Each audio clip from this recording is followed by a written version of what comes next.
With the Butt Kicker Gamer 2, what you see and what you hear is what you feel.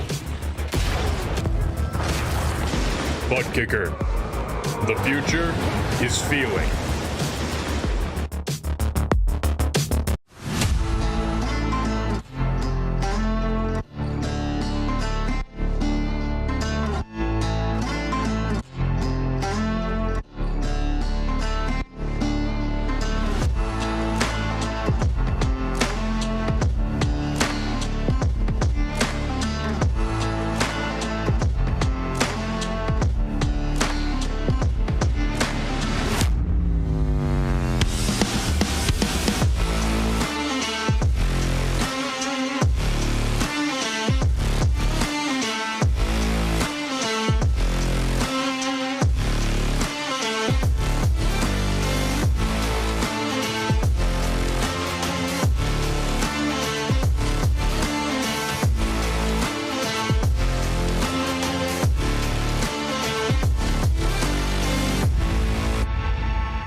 Ever witnessed someone so fast on track you doubt you could ever be on their level?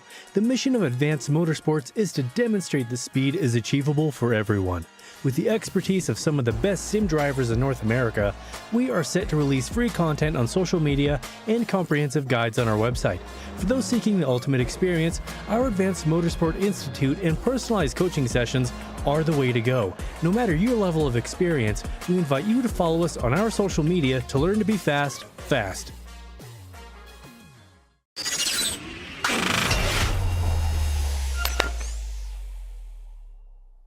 A 3-wide salute, JP.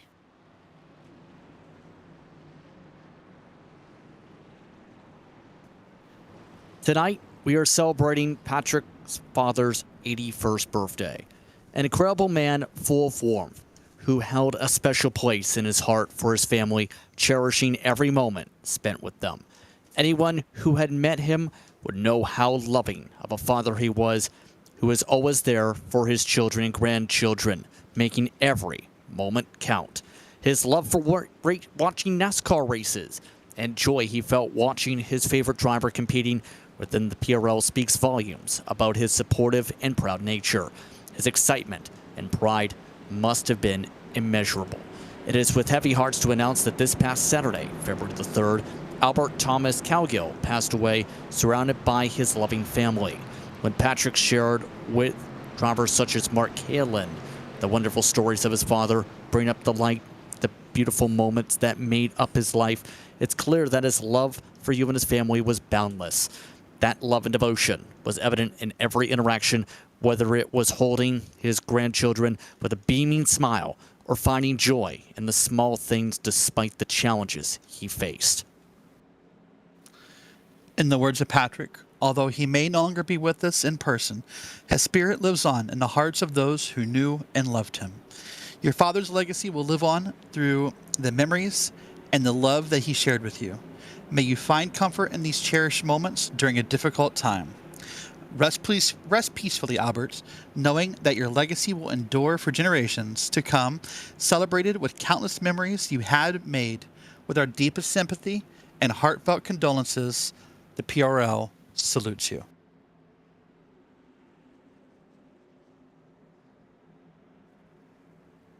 That salute currently in action right now on screen. A 3-wide salute for the drivers here tonight as they get set for today's action and honoring the father of Patrick Cowgill for this evening's festivities when it comes to its Truck and Grand National Series from Chicagoland.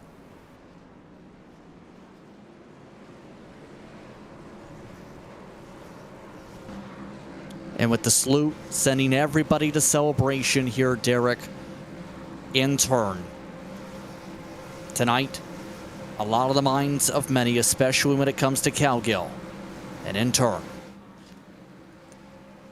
the support shown by the PRL, immense. You know, JP,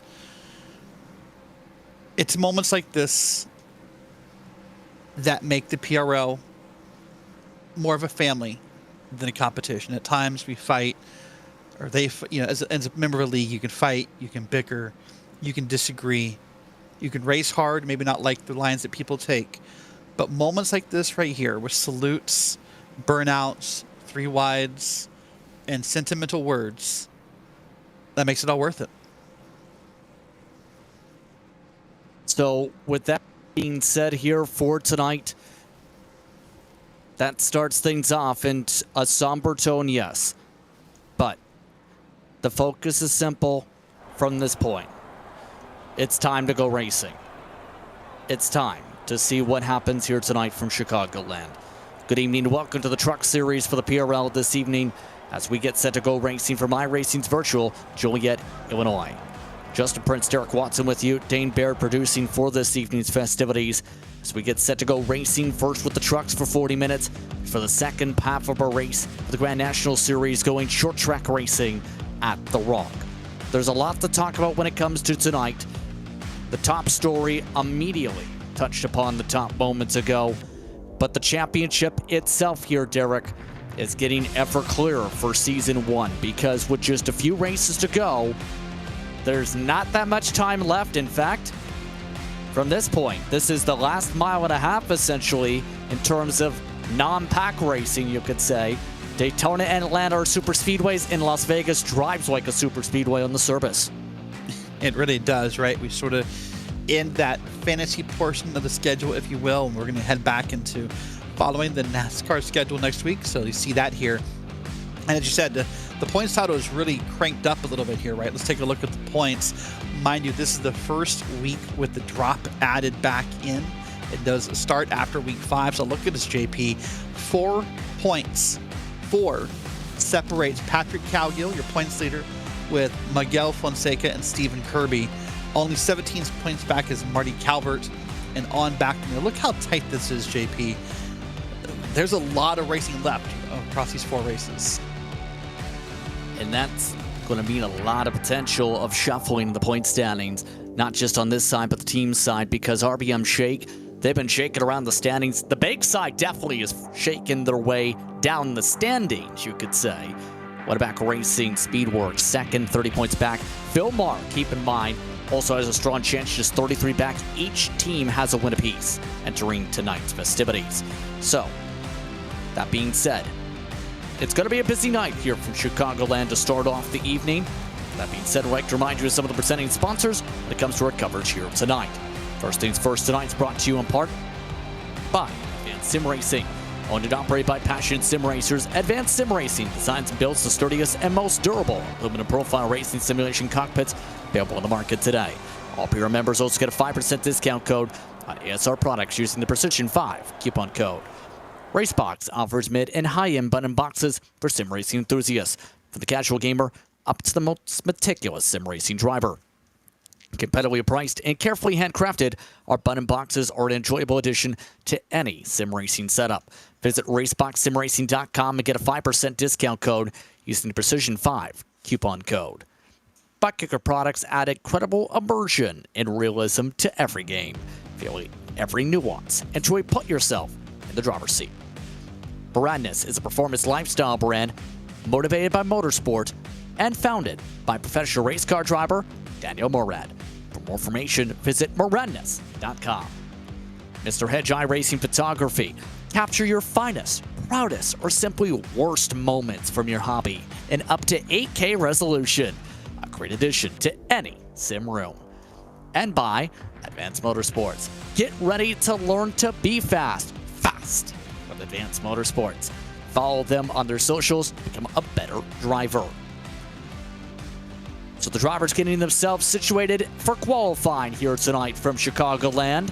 And with it being a fairly hot racetrack and being an April 1st in sim time, expect the racing to be pretty fierce from the get-go. We already seen when it came to some of the SOF races earlier this week, cautions breed cautions was a commonality.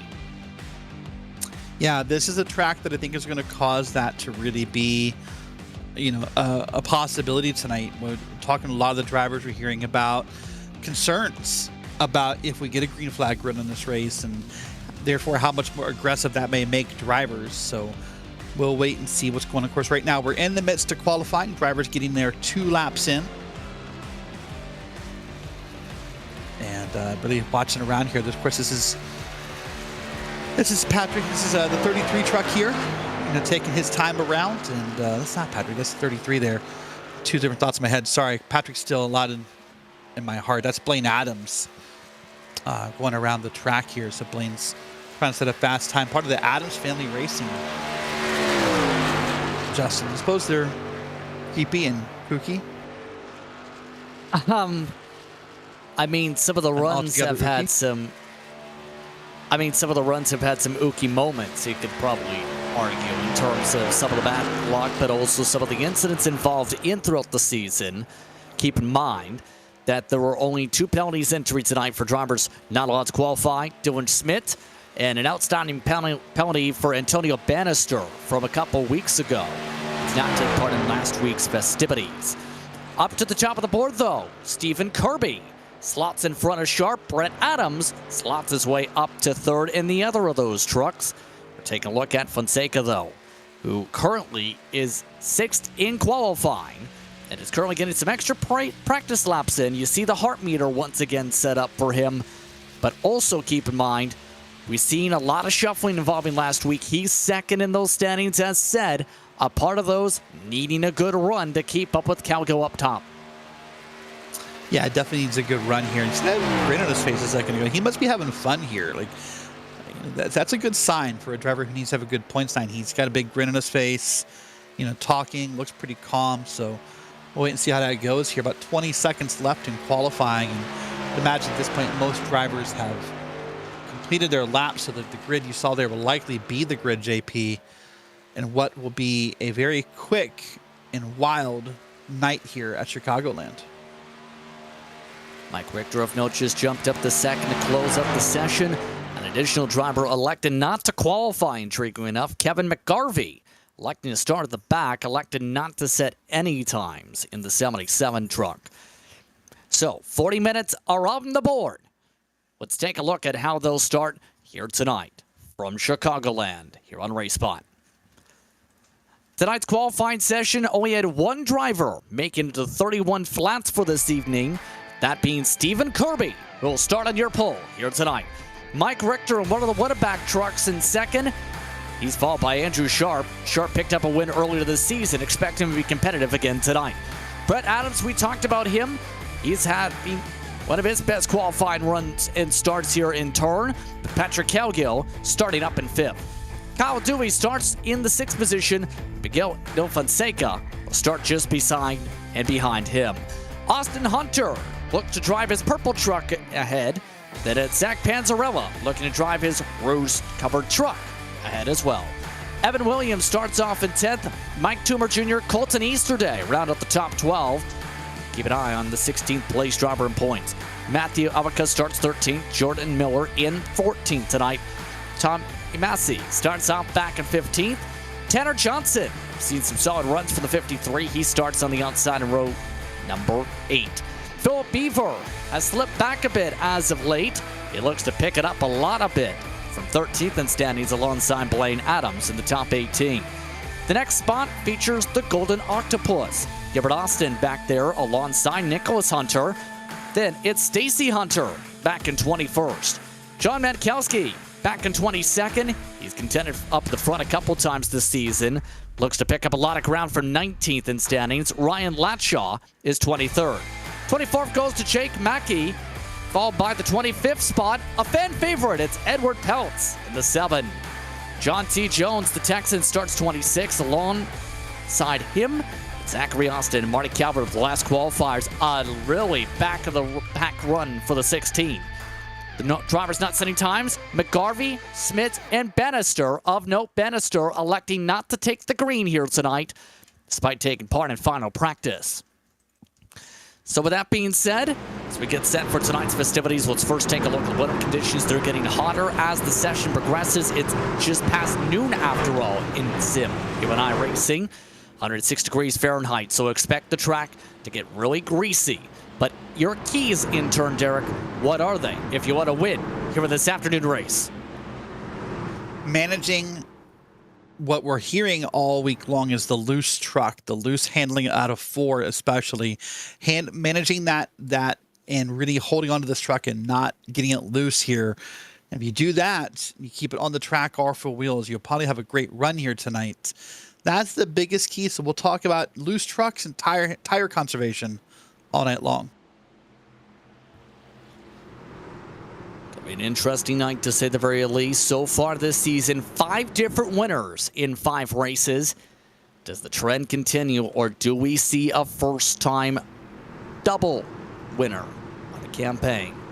Let's find out. Green flag is out. We're underway from Chicagoland.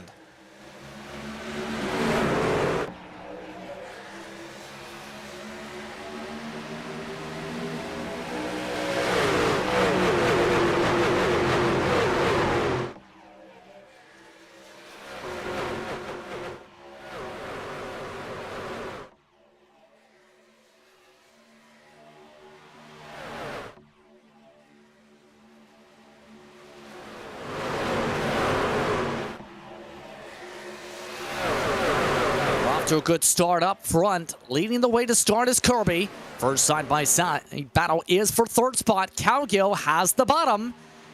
Look at all the rubber from the celebration and from the parade lap earlier. I wonder if that's going to play a factor with, well, the entire front straightaway having 100% usage and everywhere else having about 20. I was wondering that too. I saw that when we went green the first time. I was like, whoa, look at all that. And I was like, man, that's got to be all the rubber from the burnouts and the celebration for Mr. Cowgill. So yeah, that might play something. Who knows? I mean, it's going to be weird to see how these cars behave going through right there. Look at it, how dark and sort of, I don't even call it blotty, or I don't know what the word I'm looking for is, but that's a definite interesting line here. But look, everyone, the top 5 has got themselves in line here. That's Kirby, Sharp, Cowgill, Richter, and Fonseca. So let me add a second story to Cowgill tonight, JP, on top of the obvious that we covering the top of the broadcast. Patrick's recovering from his own medical procedure this week, and he says it hurts to pedal. So he said to me tonight, he's like, dude, I can't slam on the brakes. He said, so if someone spins in front of me, I might be in trouble. Trouble front straightaway. Tom Massey has had a pedal issue. He just had to pull through the grass from the heart of the pack as well, and he just had to escort himself to the pit lane. Apparently, his pedals became decalibrated in the heart of the field. That is one of those technical gremlins across iRacing that we talk about all the time that just seems impossible to almost catch. You got to really be meticulous in finding those things sometimes. But heartbreaking for Tom and Massey. And there's your caution. That's not going to be for a Massey. We're going to wait and see what it's for. There's the 92 behind the field. Oh, there's a car up against the wall. I think that's a clue, Justin Prince. Meatball flags for the 1993. That is a gigantic red flag along with the meatball flag. Nicholas Hunter, John Menkowski bring out the first caution of the race already. 37 minutes to go. And in turn, their chances for the win likely gone because of the stack up. It was down the front straight away from the understanding. You know, we'll wait for the race spot replay machine to load up and see what happened. But Nicholas Hunter is a driver this season, JP, who really, if it wasn't for bad luck, he'd have no luck at all. Let's watch this replay here, see what's going to happen. It's going to be towards the back of your screen. This is a Massey. This is a Massey. This will be before the yellow, I'm pretty sure. Yes. Very lucky this wasn't the caution, because he says, at about this time, I'm pulling off, I can't feel the pedals. And normally, this would be a huge, huge race killer. Then the caution came out. He's only a lap down, actually, because of that. Yeah, he lucked out, because that will be a black flag for unsafe pit entry. So if anyone lucked out from this yellow, it's going to be Tom and Massey. We'll wait and see if we can find the replay here. But I was saying, if you think back to the races we've covered together for this truck series, JP, the number of times Nicholas Hunter has been involved in something that really he's just a passenger or an innocent bystander in has been numerous this season. You know, Nick is an admin in the series. Let's see what happens here. 3 wide. Oh.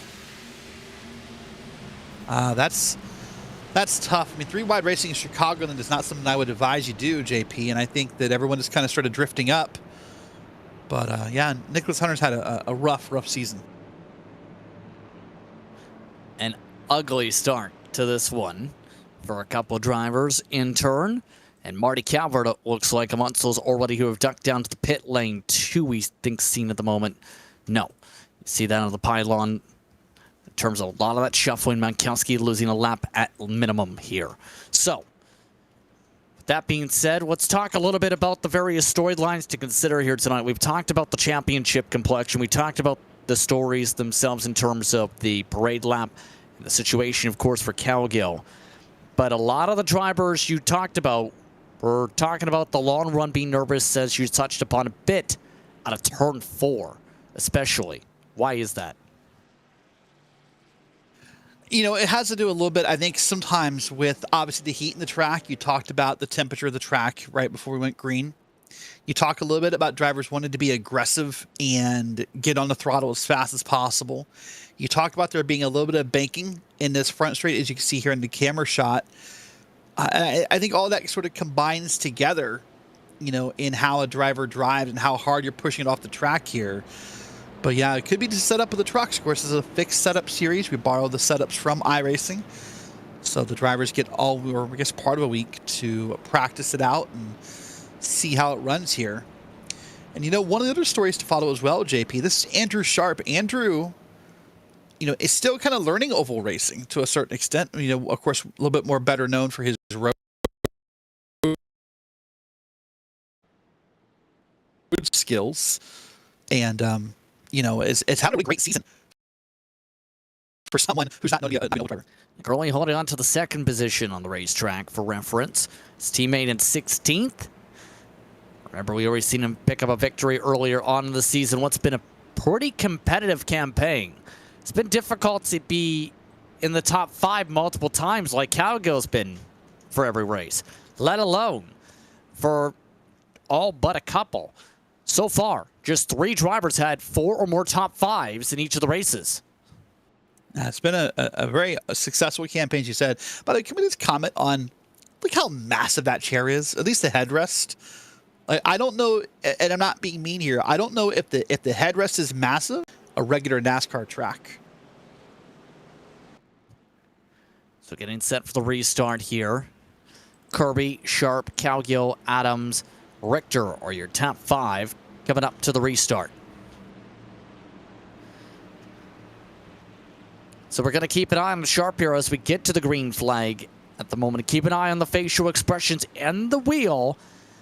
We've already seen the bottom be pretty critical up at the start. Keep in mind some of the drivers in the SLF race did get the top going after 5-10 laps. We'll see if that happens here. Back it away. Oh, and Sharp trying to change lanes a little bit before the start and finish line to block off Calgill. Outside of that, a clean launch. So close already back there for 4th and 5th, JP. It's almost a little bit of a door slam back there, and they got it working together. Trying to keep settled down there. Richter keeping clear on the bottom. Oh, wow. Sharp holds on to the second spot. Eventually, you'd have to think drivers have to move up here and find some clean air. This is a track where for many years when there was the dynamic track, you could get all 3 lines, 3 or 4, working through 1 and 2. And to a certain extent, you still can. The question about the lines is how long can you make them work, or how long can you hold onto that truck, you know, by using that bottom lane? Are you burning up your equipment too much? You know, and what's happening up there is we're seeing this battle really get moving here. Look at that. Is that Blaine down there in the bottom? Yes, it is. That's Brett, actually. The Adams Family Racing truck showcasing a bit of speed here tonight all of a sudden. We've seen flashes of this from both the Adams before. Brett trying to have one of his better runs of the campaign so far. Now he rolls his way quickly to the top 3. Yeah, doing a great job carving through the field here and really slicing his way here through the city of Chicago and the Chicagoland track, trying to make it happen here with that green and white machine. And look at him. He looks comfortable up on the top, JP.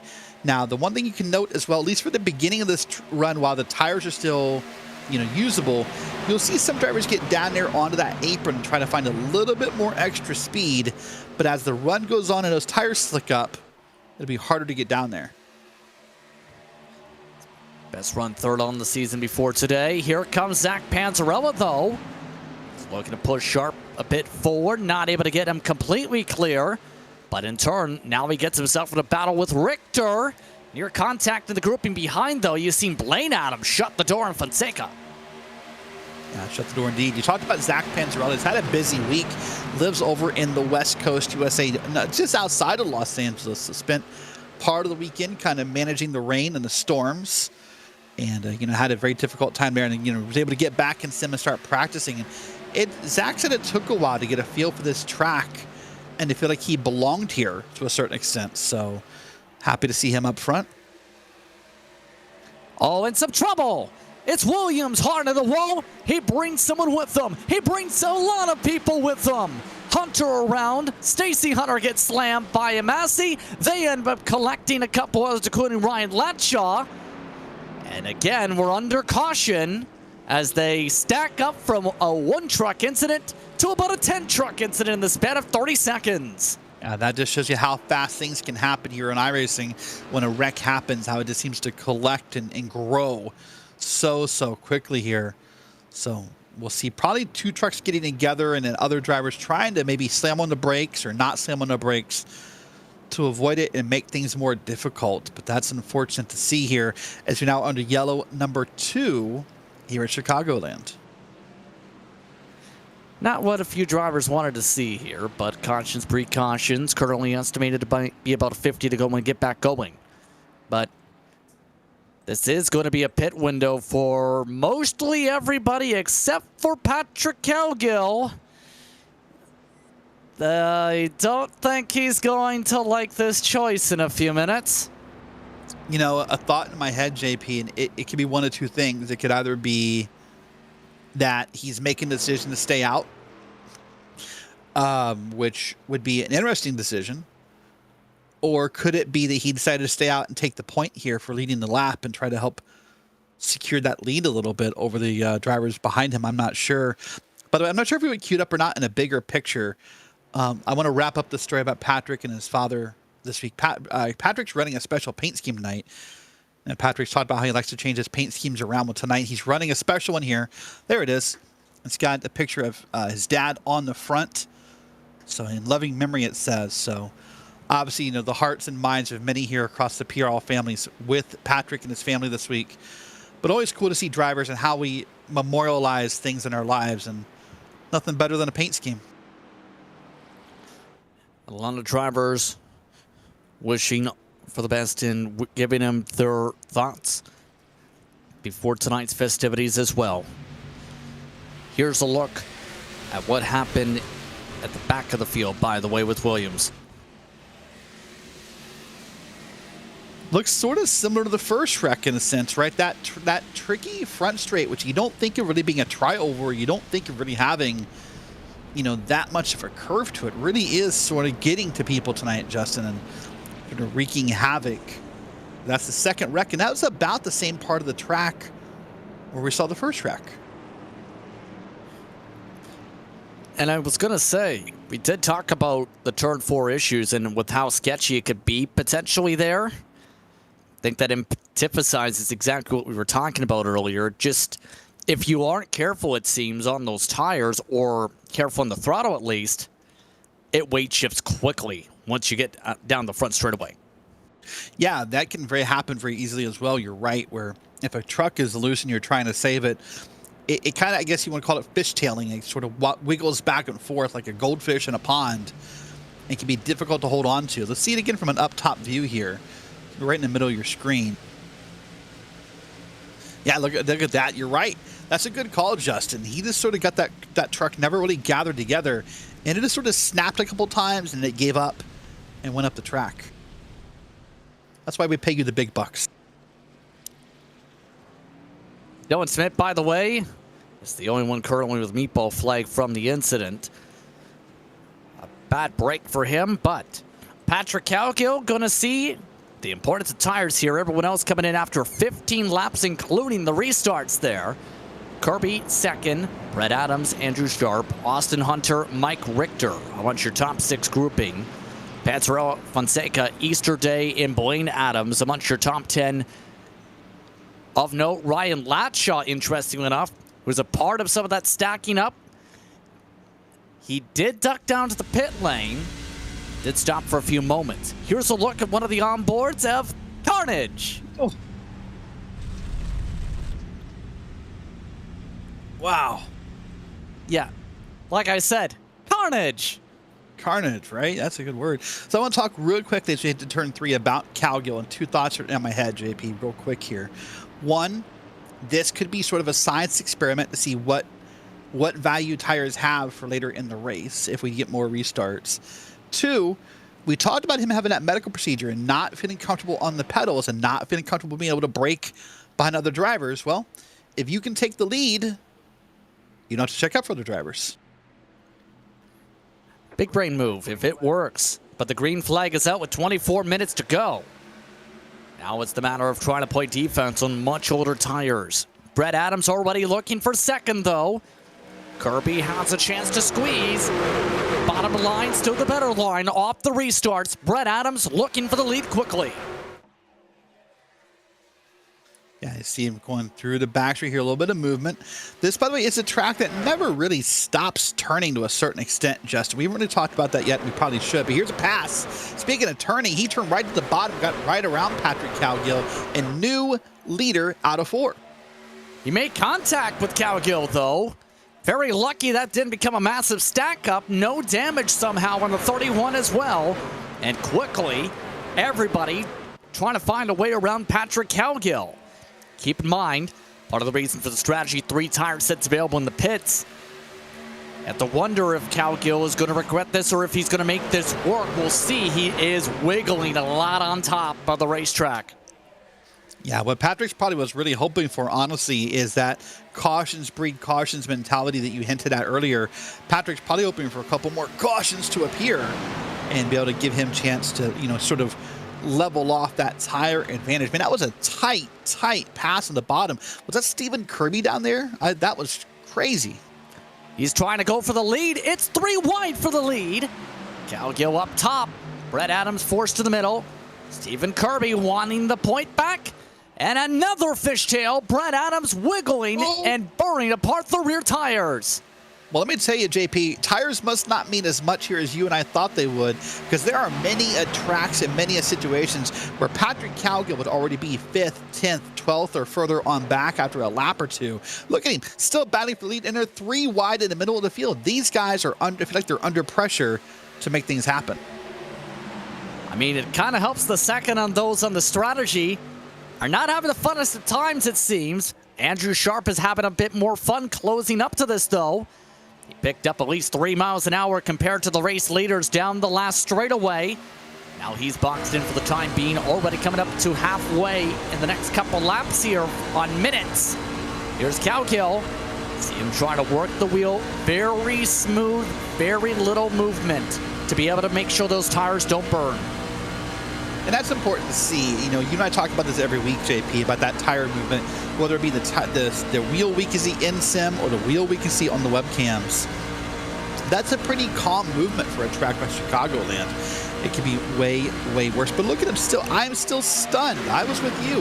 I thought these tires would have played a bigger factor, but we're probably, 5, 6, 7 laps into this run, and he's still up in P2. And in turn, Kirby trying to play some defense back on that. Oh, wow.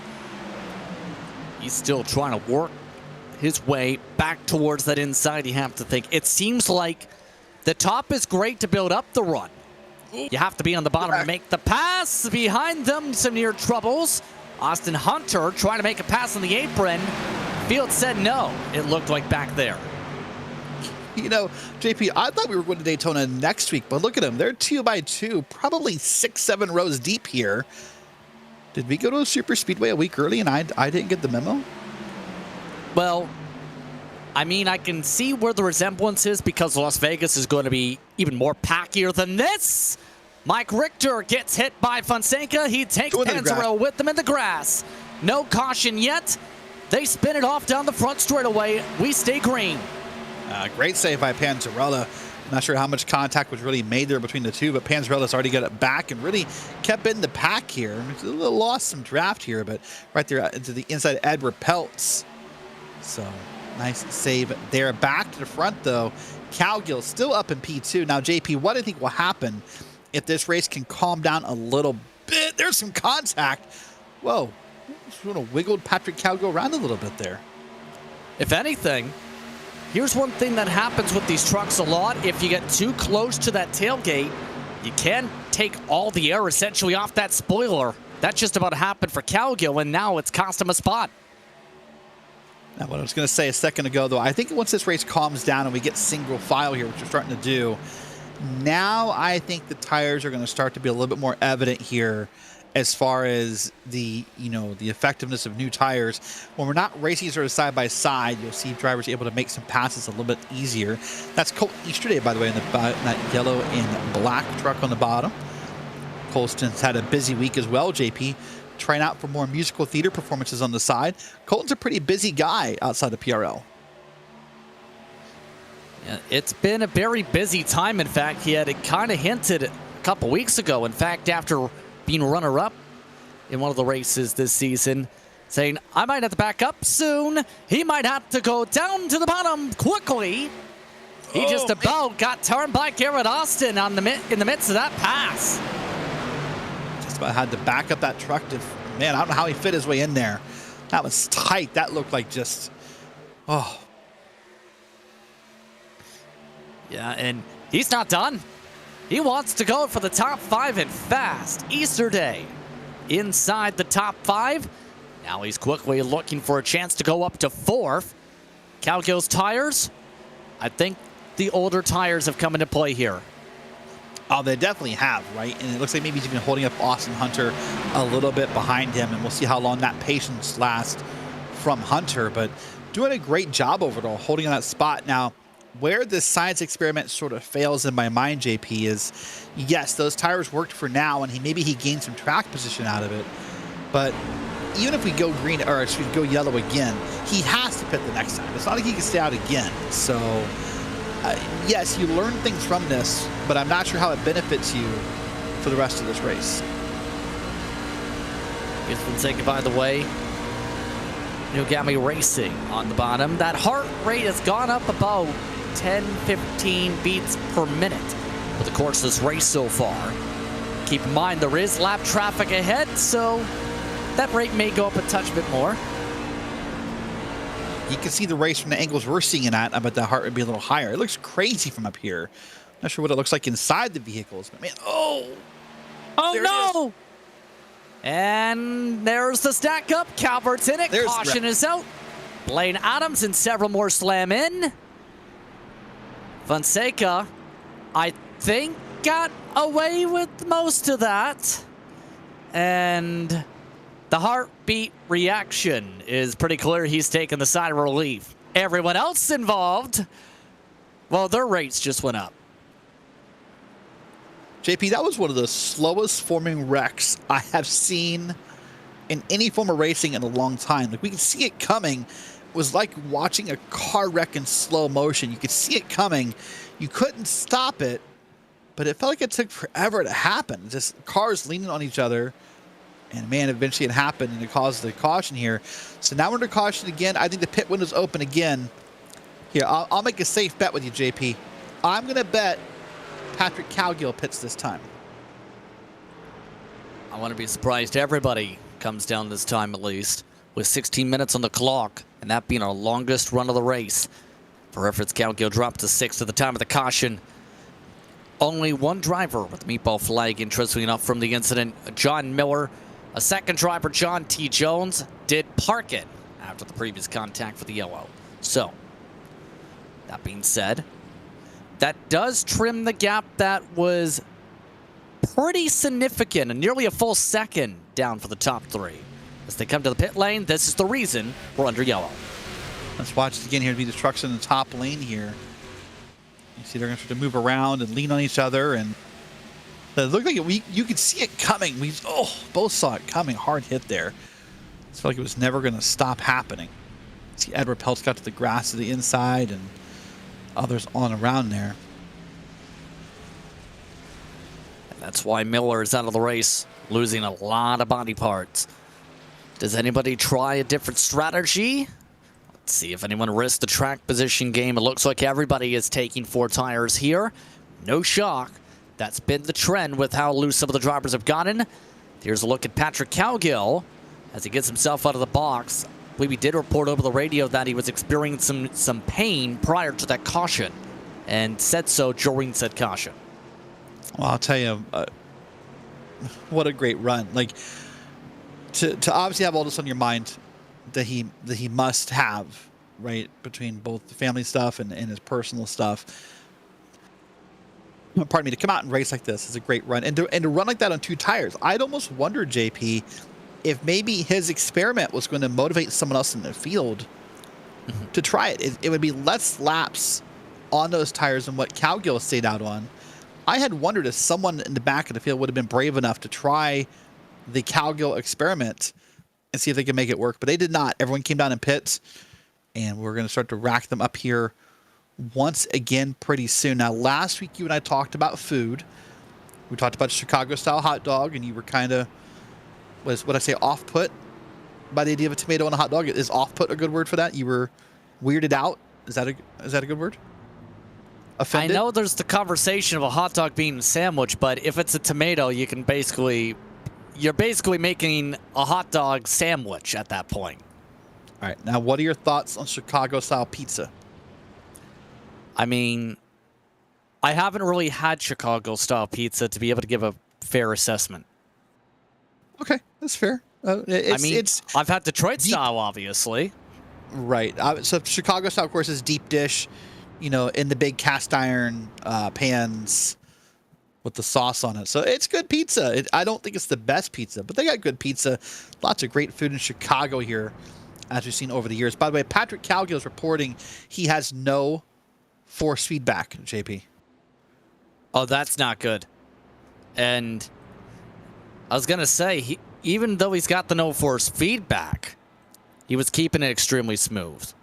But obviously, there's a bit of a problem without the force feedback here at Chicagoland, because if you run the full bottom, there is a bump in turn 3 that we've seen a couple drivers already hit and slide across.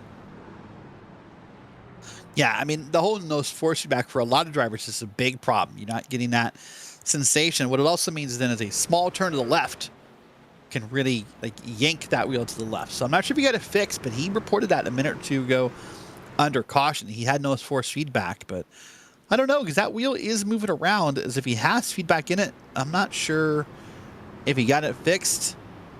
Of course, Patrick's part of Whataback Racing, one of the numerous Whataback teams here. Look at him getting nice and relaxed, big deep breath in. If Patrick pulls this off tonight, JP, I think it's fair to say there'll be a few sentimental moments.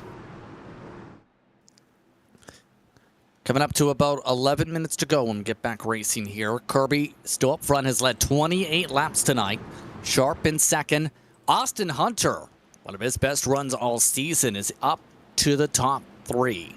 Brett Adams, Colton Easterday is in contention yet again. He was a contender back in Michigan a while back. Now, who contends for the checkered flag? We're estimated to be about 22 laps to go. Pace truck is off.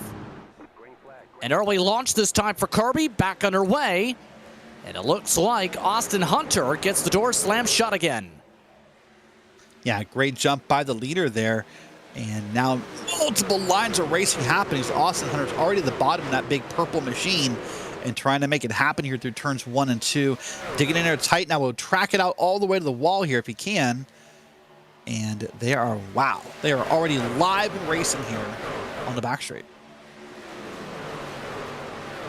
In turn, the first side-by-side already for 4th spot. We've seen how wiggly Brett Adams has gotten, though, throughout this race. You know who wants the send? Sharp to the apron. He peels off the race leader from the bottom. Side-by-side now, the 24 wants it. Yeah, what a great way to use that bottom apron was by Andrew Sharp there. We'll talk about it on the next time by how it works. But look at him side by side. He's going to dig it in, and he's going to try to make it stick here on the bottom. New tires means he can make that work. Now let's see if Sharp does this again. Now, of course, the reason you want to use the bottom, JP, the fastest way to get around anywhere is a straight line. And that's what Sharp does down here. He gets a straight line, but that transition back to the banking can be scary, and that's the downside of using it. But look at him. He's mastered it so far in the midst of this battle for the lead. But Kirby still has the outside to get the runs down the straightaway. Able to edge ahead against Sharp. It shuts the door.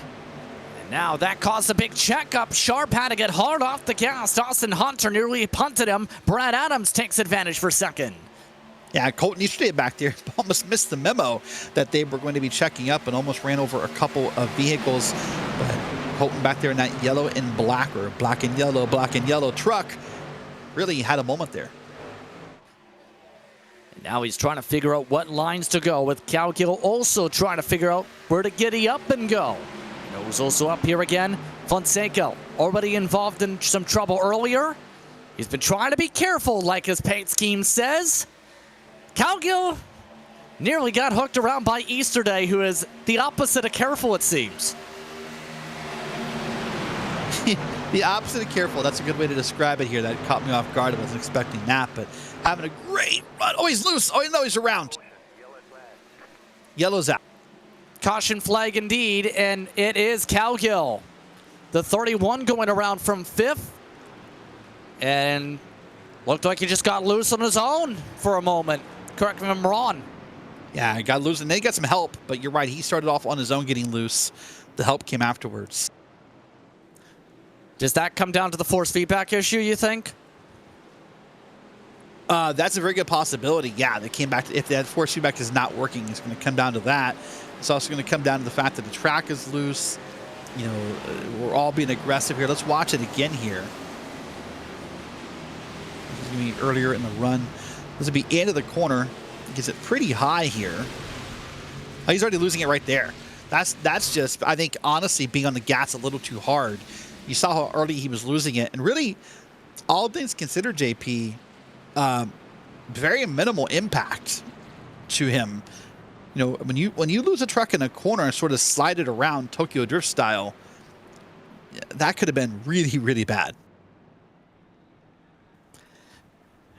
And in turn, this makes the strategy a touch bit intriguing. Doesn't look like anyone's coming down. But No, go ahead. No, the problem here about pitting is, although tires always sound appealing, is that the amount of time we'll have left when we go green is not that much here. It'll be just a few minutes. Even if you do go back there and get tires, you end up back in, let's say, 25th-ish area. The question is, do you have the time to do anything with it? Now, for an Easter day, for a Austin Sharp, for an Austin Hunter, of course you don't, right? There's no way. To me, though, if you're someone back in the field here, if you're a Marty Calvert who's trying to save a points day, if you're a Zach Ponzarella back in 14th or on back, I'd try it. I mean, what do I have to lose? You know, I can probably make up those spots back here, but that's the difference in strategy sometimes in those moments. So Easter Day, once those expect him to try and put some sizzle down with that shake to be able to try and find a way to the point. But it's the simple question. Can anyone crack the code that is make a pass and hold on for more than a couple laps over Stephen Kirby? That does seem to be difficult, doesn't it? Stephen Kirby's really figured his track out and must really enjoy it here at Chicagoland, because he is having a great time leading this field around here. And I suspect we're going to get green here with about 4.5 minutes to go, maybe 4 minutes to go, JP. So if you're going to... Now, the good news for those coming behind Kirby, though, if you get around him, those 1 or 2 laps you need to hold on is all you probably need to hold on. So this would be a good time to get around him, because it's not that much time for him to get back around you. Keep in mind, based on the timing, it likely ends under yellow if we get another caution, as you just said. We are at about 5.5 minutes to go. Lights are still on. The pace truck Pace laps are about 90 seconds. So put that in perspective. This could be, based on the projections, about maybe 8 laps at most. Here's a look from Kirby. He's led 35 of the laps tonight. And so far, he's been one of the championship contenders throughout the season. Entered this evening needing to catch up a little bit on ground, as we talked about. But right now, this is the type of race Kirby, say the very least, is needed with his shake up those standings after a 0-point outing last time. Yeah, a great moment for him, and a great moment for the car on the outside of Brett Adams, who told me this would be an interesting race and full of drafting all night, and he was right. Let's see if Brett Adams can get that jump on the outside here when we do go green. We're going to go one more time around. You know, Brett told me it should be exciting, high-speed action all night. He told me, he was the one who told me that this intermediate track could see the draft come into play here. So Brett told me he's not afraid to search for a new line. And I think if he wants to get around Stephen Kirby, JP, he's going to have to find a new line and try something different. Now it's looking like more so a 6-lap shuttle to do that and find that line and fast. 1 to go signal already on the pace truck. Kirby, Adams, Hunter, Sharp, Easter Day amongst the top 5. Garrett Austin is followed by Fonseca amongst your top 6. Yeah, what's that line from Advanced Motorsports? Get ready to learn how to go fast. Well, Yep. That's what these cars outside of Kirby's going to have to do if they want to get around him and secure this victory. It's time to get it up and ride once more. Kirby looking to try and push ahead and fast. Adams Family Racing looking to break through for their first win of the season tonight. The battle bus, it looks for its second chance to thank the bus driver. 3 minutes to go. It comes down to this for round number 6. We're underway, and a poor launch for Sharp. Adams already clear for second.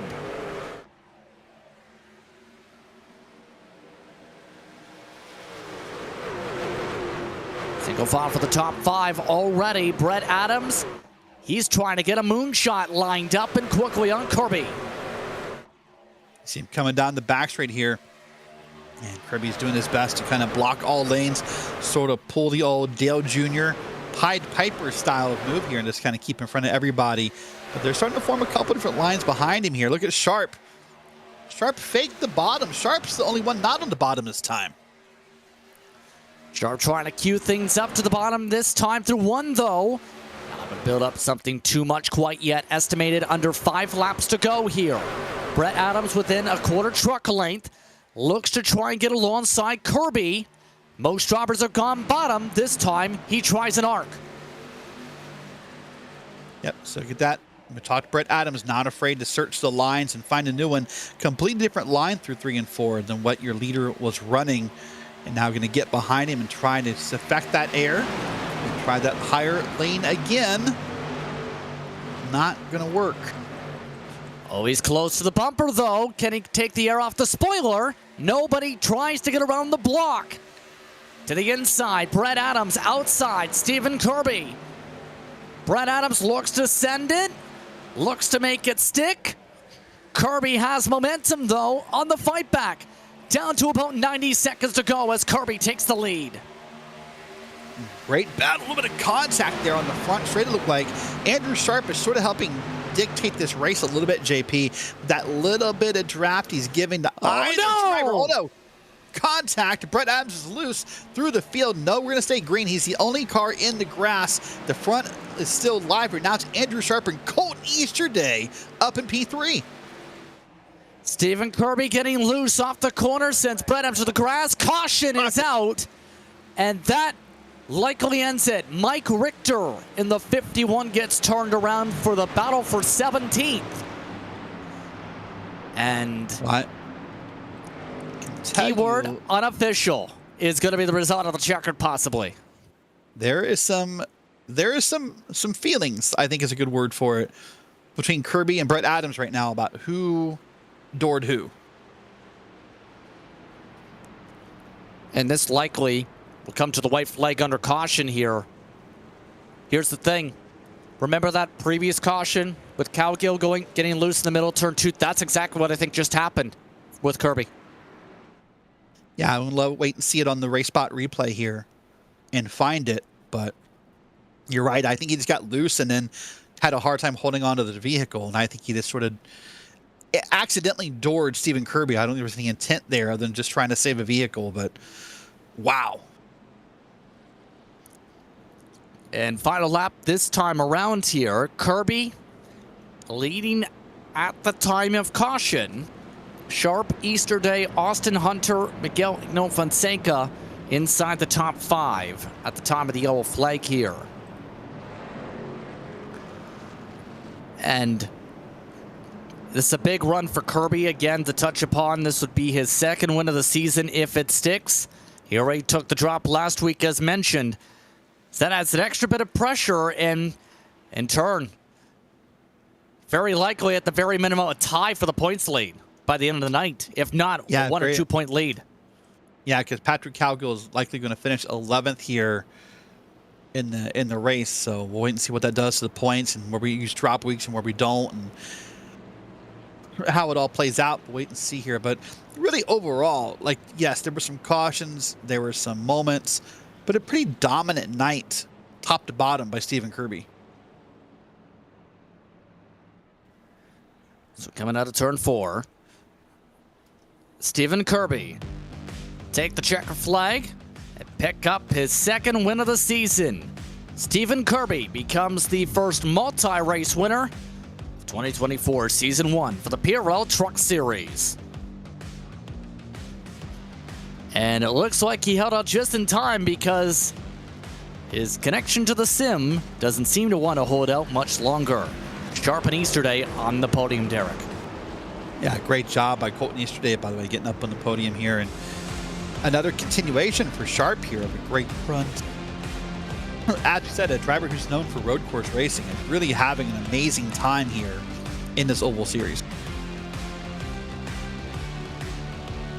Let's see how the teammates do it, because it's a team 1-3 when you think about it.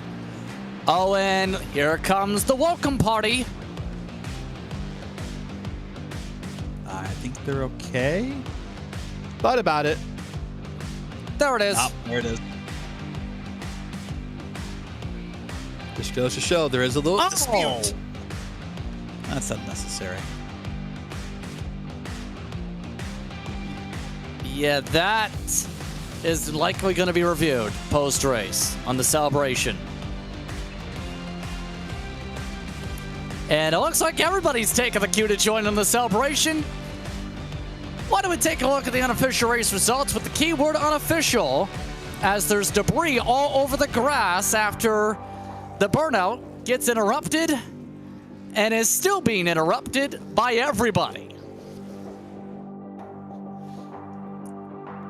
Well, Stephen Kirby unofficially taking the checker flag here tonight. That draws an interesting end to the truck race with Sharp, Easterday, Austin Hunter, Fonseca, your top 5. Tanner Johnson, Garrett Austin, Matthew Avaka, Beaver, and Mackey in your top 10.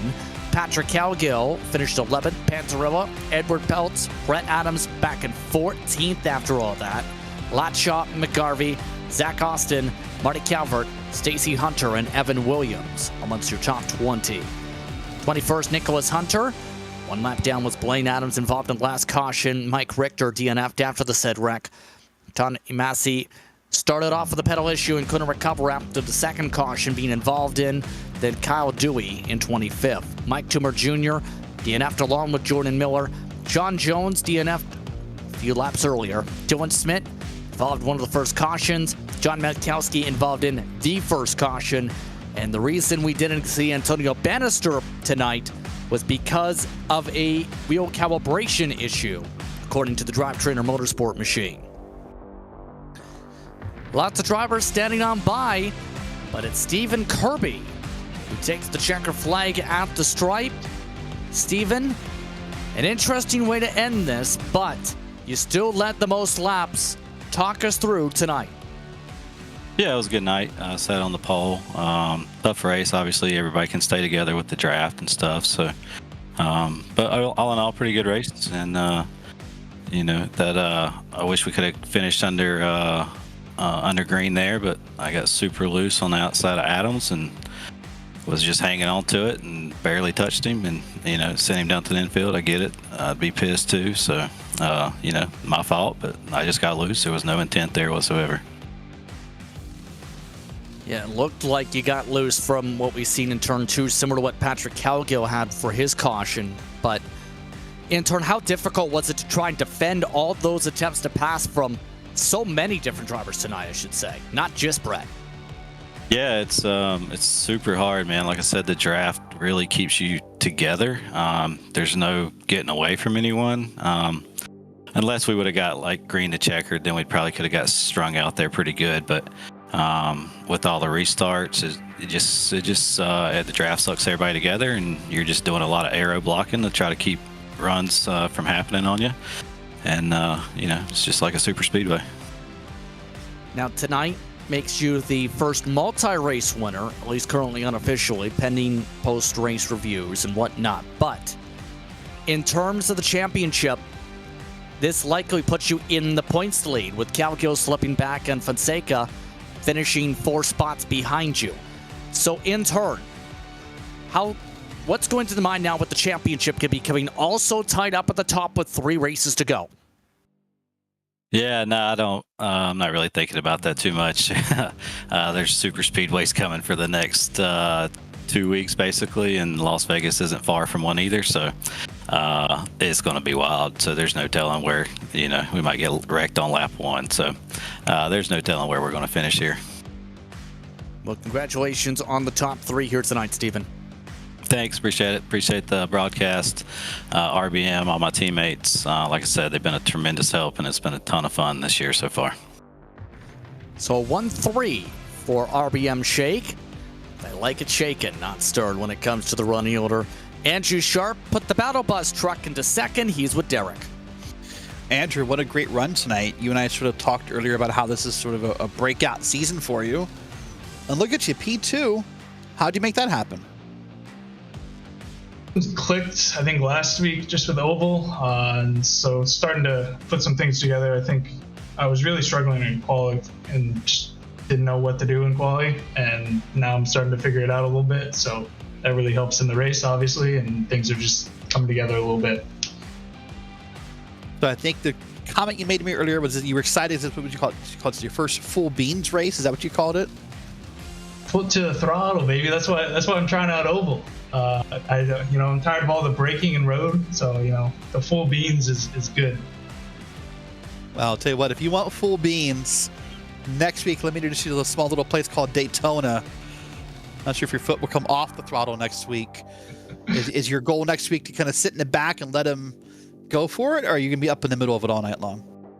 This is like where my inexperience comes in. I'll probably want to be up towards the front just to try and avoid some of that middle carnage that could happen, but I don't know. We'll just kind of hopefully luck is on my side next week. All right, well, great job tonight, and because I can see in the background, I hope you got some cool stuff from Amazon back there. I can see the Amazon box. That's cat toy today. Nice. Well, listen, great job tonight, and we'll see you next week. Hey, thanks, guys. Thanks for the broadcast. You're very welcome. That's Andrew Sharp, driver of the 24 machine. Finishes P2, Justin. And then I think it's time to catch up with Colton Easterday. Yes, indeed. Colton, it's a top 3 run. Talk us through your night as you really shuffled and shaked your way into the top 3. Okay, so I ran one official in preparation for this race. Well, I say in preparation. I didn't even think I was going to be racing. I got done at rehearsal for my next show. I got home at 8:29, and I got in the rig at 8:29 p.m.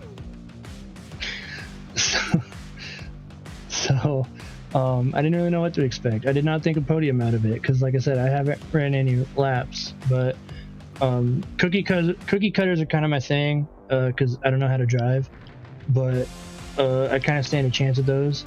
Kind of glad I could get a double podium with RBM though. Indeed, and you mentioned that last point there in terms of not being sure about being able to race. Again, what is that like, being able to prepare for a What show is it? I'm sorry. It's a play called Flanagan's Wake. It's a little bit of improv, but it's a kind of like a set at a funeral. The show that we're doing takes place in a funeral home, like physically. That's where we're doing it. So. What? Wait, I'm sorry. You're holding a play or a musical in a funeral home. Well, Yes. it's set in a funeral home. So in other words, what he's saying is people are literally dying to get into this play. Yeah, it's physically in a funeral home. Yes. So with that being said, how would you describe your season in turn before rehearsals go into full swing? I'm hoping I can get home in time to do the rest of the races, but I think I've had a pretty good season so far. Probably a best season. 2 podiums in 2 weeks is definitely a good season for me. So. Well, congratulations on the podium here tonight, Colton. Thank you. That's Colton Easterday. Finishing in the top 3, I'd like to thank the podium for taking the time to speak was during the post-race coverage for the truck portion here on Race Spot here this evening. So with that being said, as we talked about with a couple of the drivers and throughout the broadcast, the fantasy portion is done. You know what isn't done? The season. You know what isn't done either? The thrillers of super speedway racing, Daytona, Atlanta. Amongst those up next for the trucks. But keep in mind, we have one more race to go, the Grand National Series, where just moments ago, drivers took part in a 3-wide salute, once again to celebrate Patrick Calgill's father after his passing on February the 3rd. The entire field honoring his memory in both of the Wednesday night series here tonight. As we get set to go for this next portion of the race, qualifying just moments away. This is also the last portion of the fantasy part of the schedule here, Derek. And in turn, it's a very different place compared to the last race that we just seen here. It's very different, right? It's going to be bumpy. It's going to be shaky. It's going to be rocky, if you get it, right? Rockingham, it's the Rock. No, we're not at Alcatraz. We're not talking about Dwayne Johnson, who stole a WrestleMania main event. We're talking about a racetrack, Justin, a racetrack that hasn't been used in a long, long time. So that's where we are for week 6. And just like the trucks, the next 3 weeks are NASCAR official tracks. I guess you want to call them Daytona, Atlanta, and Vegas. But right now, we got to get through Rockingham. It's going to be a tight battle here and a tight way to survive. Let's take a look at the points and see how they shape up here. It's going to be Richard Regan Jr. up in P1 with Bradley Holly, Brandon Bowie, Phipps, and James Morgan, your top 5, Justin. And so far, it's been a pretty intriguing battle, especially with Regan Jr. and Holly Bowie. We've seen a lot of speed out of his car, though. Be surprised if we see him be one of the kings of long run yet again here tonight. Keep in mind, you have Dustin Scruggs that has a good chance to close up some points based on pace. Just needs luck. Same for Dunkelberger. Lowen Dick has been finding a lot of pace as of late. Knight and Gagnon rounding out the top 10. Keep in mind when it comes to team outfits, if you are a driver for RBM, congratulations, you're in a very good spot because 1st, 2nd, and 7th for their drivers respectively. Quarterback Racing, Overdrive, and Back Row just behind the first, those two. You have Bowie Esports Alpha that's also come away with some great speed as a result of Bowie's runs. 6 Box Motorsports and RaceSpoTV Developmental are tied though, entering this evening in the point standings. It's been interesting to see as well some of the development from Ain't No What a Back Girls, because they've been in contention for a couple of top 5s and wins as of late. Wouldn't be surprised if we see them potentially close up to Bowie Esports Bravo at the rate things are going, Derek. Yeah, that What About Girls team's had a really great set of runs in the past few weeks, but they just can't always seem to finish it well, right? So we'll have to wait and see how that plays out here across this track. And as we look back on the track in the midst of qualifying here, qualifying I think is just underway, and it's going to be a much different ride, as you said, JP. If we do an onboard camera shot here in a moment when we get back to the track here at Rockingham, this is going to be like driving a jackhammer. This is going to be very difficult here in this moment. See some of the updates from the earlier portions, believe, to now. Keep in mind, we've seen a lot of shufflings as of late. Apologies for that. So here's a look one more time at those respective standings. But still, you're still in a good spot if you're in the RBM cars. You're still in a great spot if you're in Bowie. It's still the same spots for Whataback, essentially throughout the campaign. Again, that gets right back to the point of no surprise what we've seen for Ain't No Whataback girls either, and those viewpoints. Now, then with that being said, for the race itself, we have some shakers when it comes to the running order up front, it's worth noting. Mark Kalin is at the top of the board. Thomas Sink and Ted Lowendick just set the top 3 time. Regan Jr. and Dunkelberger amongst the top 5. A lot of different front runners in quality. Yeah, Mark Kalin up to the front. Look at Mark having a great night here. Sometimes as a driver, you have a track you do well at. And right now for Mark, this is going to be it here. Mark's not a driver we're used to seeing set a pole here, but ooh, look at that car right there. The 57 got down on that yellow line, and that car hopped around, JP. Expect a lot of bumping around the circuit throughout the night, in fact. Adam Zemke, for reference, 19th in qualifying. 50 seconds remaining. Now, 4 drivers have not set times in session and likely will not have the time to do so. In turn, 3 of them are due to penalties: Terry Radford, Dustin Scruggs, and Matthew Smith. That's huge for Dustin Scruggs in particular, because he was somebody that did show speed in final practice, the second quickest in the session. Just a few moments away from tonight's festivities. 55 minutes on the clock, keep in mind. Same in-sim day, same in-sim conditions, it's worth noting, compared to what we just seen at Chicagoland. But in turn, with a much bumpier surface, expect a different type of race, to say the very least, compared to the trucky trucks. Qualifying is over. Zemke's warm-up period is also over as a result. He looks to get gathered up and ready to go, same as everybody else. Here's the running order. Mark Kalin starts on the pole tonight. Thomas Sink alongside. 6/1000ths the difference at the top. Ted Lowendick, Richard Regan Jr. in a blue car tonight starts 4th. Ryan Dunkelberger with Reese Bogue, one of the owners of Reese Bogue Motorsports, in the top 6. Colton Lane will start at 7 tonight. He's had some interesting moments here, including spinning to the barrels once. He'll start alongside the Dale Jr. throwback in a Ford, Nick Silver. Jeff Evans will try and drive his Miracle Flow machine to the point. Brandon Bowie has a lot of ground to make up. He was a 10th off the pole in 10th. Bradley Hawley, he's running in orange tonight. Andrew Phipps, he looks to battle like a beaver from 12th. 13th spot goes the way of Doug Evans. He'll start alongside James Morgan. Debarassa Esports machine, he's still in the Jimmy Johnson throwback.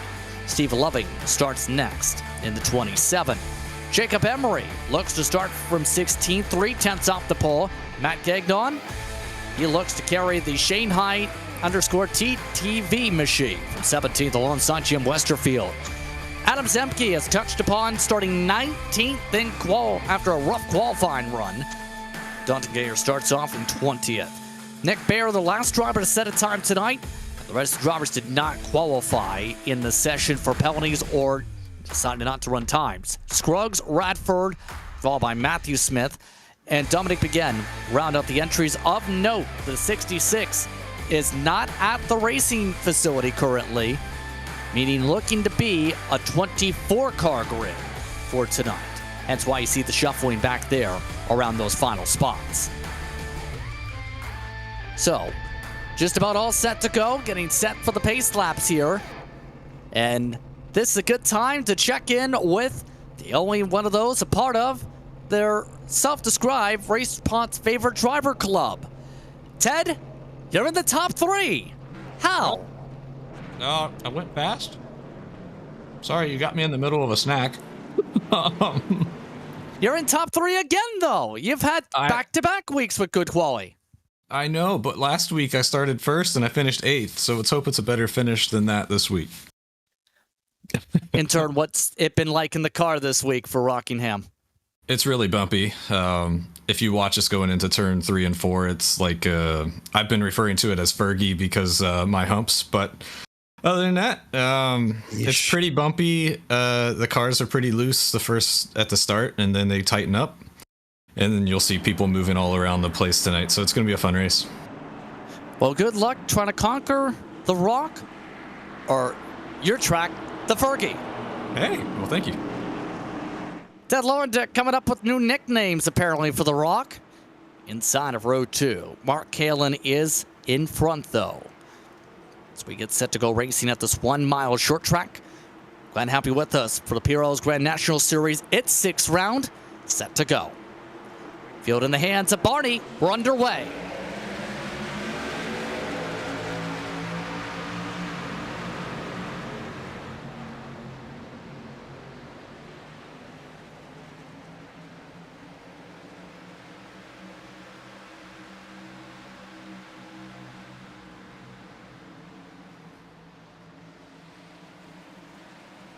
And a good start to the race for Kalin. First side by side, around 3rd on back. Bogue trying the top. Lowendick shuffle back to 4th position here, Derek.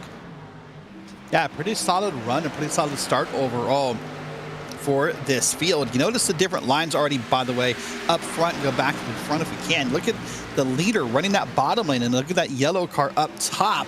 So you already see different drivers experimenting here. But man, Mark Kalin's doing a great job of putting a gap here. And as they're going to race side by side, that being Regan and Sink back there for 2nd and 3rd, Kalin will have a big grin on his face knowing that he's putting a bit of a gap on the field here. But I believe this track right here, JP, a track we don't run very often anymore, this will benefit a Richard Regan Jr., another veteran driver, because of that experience. So you see Ted Lowendick here, obviously not the banana this week. He has peeled off that costume, if you will. Yeah. Going with the more human being dress code tonight, you can say. But you see how much that wheel has to move tonight. That's potentially one of the keys. Limiting the mistakes, controlling the controllables, maybe more so. Have you ever heard of the phrase, Derek, of running fast but not too fast? That's huge here. It is huge here, right? Yeah, another way of saying that would also be sometimes slower is faster is another way of saying the same thing you're saying, where sometimes by being slower and being patient, you're actually faster in the long run. But man, look at the ups and downs. Look at the bumps here. You know, you heard Ted, oh my gosh, sort of refer to it as the Fergie. It's almost like I don't know what, but that's just, it's like you're sitting on top of a jackhammer is what it is, JP. Here's Richard Regan trying his best to catch down Mark Kalin. I can't imagine. Listen, we're seeing those bumps in real time from a driver camera. Richard's seeing them in VR, JP. That's gotta be, oof, a little scary. You could tell he's sliding around a lot right now. In fact, if anything, it looks like he's leaning down the straightaways instead of the corners. Like, take a look here. He's almost leaning into the banking on the straight. Yeah, it's kind of weird, isn't it? It has something to do with his wheel offset, how he feels about the car. And listen, the truth is, being in VR, he probably has no idea he's leaning. I'll try to ask him later tonight after the broadcast, or maybe he'll hear this and reach out to us. But I bet he has no idea he's leaning. He is closing in quickly, and already the track temp is above 110 degrees Fahrenheit. Well, it was until the clouds said hello. Give it a few moments. It is partly cloudy in the skies tonight. We didn't see too many clouds at Chicagoland. It's similar start conditions, but obviously a different climate when you have North Carolina compared to what you see in Illinois. Yeah, and of course, this is a track, we call it a fantasy track, JP, because it's not been used for a long time in NASCAR Cup Series. I think the last race was either 2005 or 2006. I think the last quote-unquote NASCAR sanctioned race here, the trucks ran here in the early 2010s, but it's been a long time. Of course, there is a movement across from fans to get this track, repaved, resurfaced, and back to NASCAR standards. But as of now, we've not raced on it in a long time. A lot of drivers are sliding across the circuit. You see one of those, 35 Jim Westerfield, getting shuffled back. So a lot of these competitors are getting very loose already, just 10 laps in. And that's one of the key things here when it comes to this, as I'm not sure who Cody is. We want Cody, yes. Why do we want Cody? Explain to me why we want Cody. Okay, I'm going to do this in 30 seconds or less. So There's this thing called WWE. You've heard of this before, right? I've heard of think that's a yes. WWE. Okay, I'm going to do the brief. So this place is Rockingham, otherwise known as The Rock. There's also the wrestler known as The Rock or Dwayne The Rock Johnson. Yeah. Okay. Recently, there's an event called the Royal Rumble, where the winner of the Rumble goes on to face a champion of their choosing at WrestleMania. Cody Rhodes won that event and was supposed to face Roman Reigns at WrestleMania. That's the obvious story. If you've been watching for a year now, that's the obvious place we were going. Dwayne The Rock Johnson, one of the new owners and board members of WWE, sort of glommed his way in and sort of took that spot because he wants the spotlight at WrestleMania. So people are mad at The Rock, and the new chant and the new hashtag on Twitter is, "We want Cody." That's the very, very brief version, and probably went way over your head, I'm guessing. And this is why I usually don't watch WWE, because if it's a sport, you don't watch for the story. I mean, have you not watched the South Park episode where they put the WWE as like a play? But wait a minute. You mean did you just say as a sport you don't watch for the story? Do you mean all those hours of prep we do for stories across this race? People watch for the stories. That's not. The story is a part of it, but I mean, let's not get into an argument about that. The leaders are side by side, Derek. They are side by side right now. This is a great battle here happening. And really, one thing to note here, whether it be by choice or by force, Mark Kalin has moved up this track, and I think it's just because Regan has gotten under him.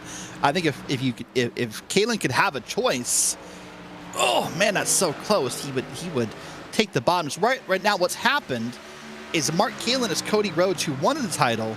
Richard Regan is The Rock, who's just sort of glomming his way into the bottom line. That's your segue, and I'm done. Okay. So, how do you get the pass done is a good question. This is a hard track to pass. Oh, the experience of Richard Regan will probably mean he'll probably be a bit more conservative on those tires than Mark Kalin will. And you see Regan kind of backing up the entries a little bit here, not being full bore. Now they're going to kind of flip-flop it around. But I think eventually patience will be the key of passing here. It's funny, you call this a short track, and it's not that it's not a short track, JP, but it sort of races almost more like a mile and a half at times. I mean, I can see the point, especially when it comes to how the trickiness is, but also the importance of the aerodynamics. But it also kind of is supposed to be hard to pass. This isn't one of those tracks where, okay, we can make 100 passes for the race lead with using the bumpers. If you do the bump and run here, you likely don't make friends. Oh, you likely make a big mess behind you, because the way it is a short track is this place is narrow and it's tiny when you're in the car. It may look wide from this camera shot for the broadcast, but when you're in the car, it's not that wide. And so what you will make is a mess behind you. If Regan were to bump Kalin and loop him around, it's almost impossible to think that Kalin could loop this car around and not be in the way of at least 3 other drivers. Still keeping an eye from Regan Jr.'s viewpoint. Kalin, he's led 19 straight to start this race, by the way. Yeah, it's been one of his best races. Yeah, go ahead. Not to make a story out of this, but I feel like those are the first laps this season that Mark has led, and maybe the most Mark has led in a long time. As a matter of fact, Kalin has never won in this series or on Wednesday nights. So far, Bubba the Wall Sponge has done everything possible not to run the wall. So I say he's everything but Bubba the Wall Sponge right now, isn't he? It's a nickname he's garnered across PRL. But here's that pass. Regan, patient, and I'm pretty sure. Oh, there it is. Never mind. There's Bubba the Wall Sponge back in action. And the Wall Sponge causes a check-up effect. Lomendick nearly crashed it, stacking up for him. Regan Jr. to the point. Regan, of course, one of the most talented drivers here, so I'm not surprised to see him make that pass, JP. Yeah. But, I mean, the timing of that couldn't be quite more impeccable. That is a spot where, when officials ran here for some drivers a few weeks ago, If you were going to hit the wall, it's likely going to be turn 2 because that right front just plows. Oh, yeah, you can see it all the time here. You're right that this is a track that it's really hard to predict in a way what a car is going to do because every nook and cranny, every bump and crevice, every spot of this track can cause a different result here. By the way, Mark has also gotten a little bit of broadcasting this season, JP. He spent a little time with me and with others up in the booth, especially for PRL Cup Sundays. So Mark's really become a multifaceted asset to PRL this season. Oh, no. Oh no, Thomas Sink turns him. His one-time teammate gets into him. They're crashing into turn 1. Kalen is taken out of contention. Wow, Caitlin just up a little high on the track, and you see he's just going to call it a day. You see that look in his face. He's just disappointed and frustrated in that moment. My goodness. Caution is out after about 10 minutes of racing. Oh, man. Again, that's his best race I think we've ever seen him in this series. And now he's no longer in contention at all with the blown motor. Ted Lowendick was able to get through for second, but man, oh man. Not the way you want that to end after 25 laps. No, not at all. Not even a little bit here. And of course, I suspect everybody will come down pit road and put 4 tires on the car and some gasoline in it. And we'll see that happen right here as they come down out of turn 4. And there's the big line. I can't imagine, JP, that anyone is brave enough here to try 2 tires. I don't think anybody would try that, but here's a look at what just caused this. So Mark's just going to come up the track here.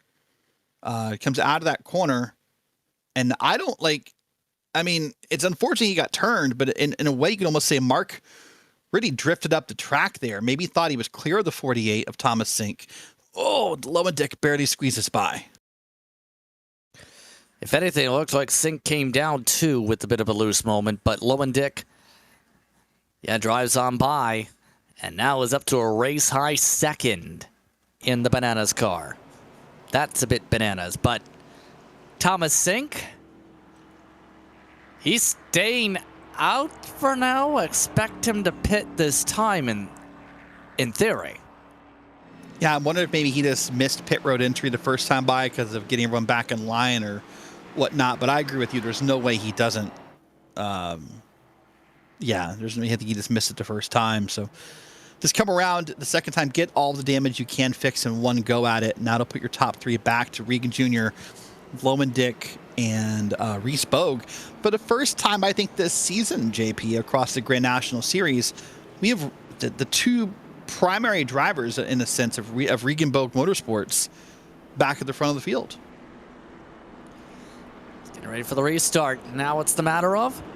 Can Regan Jr. take advantage of the clean air after making the pass? There was a little error, we're being told, that was a part of the contact, but it still was a possibility per spotter report. Now, Regan Jr., Ted Lowendick, Reese Bogue, Brian Dunkelberger, your top 4. Bowie, Silver, Lane, Hawley, Phipps.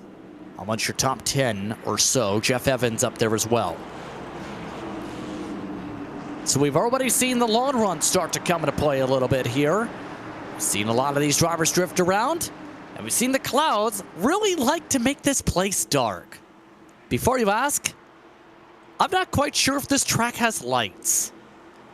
To answer the question, we're back underway. I'm fairly sure it doesn't. Oh, Lowendick missed a gear, I think, and really checked up that start. The whole top lane got hurt there, and that's a beautiful restart there for Richard Regan, because Lowendick, I'm pretty sure he just missed a gear.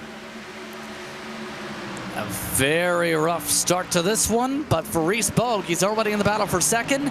Lowendick on screen trying to hold off Dunkelberger for a top 5 for now. But you know who really took advantage of that? That 23 car. He's already in the top 3. We were talking about potentially seeing him up front here eventually on the long run. He didn't even need the long run. He just needed the restart. Yeah, doing a great job here. You're right. Just needed that one little momentary blip there, and that aqua green, I guess, or seafoam green. Watch this low and dicky. Listen here a second.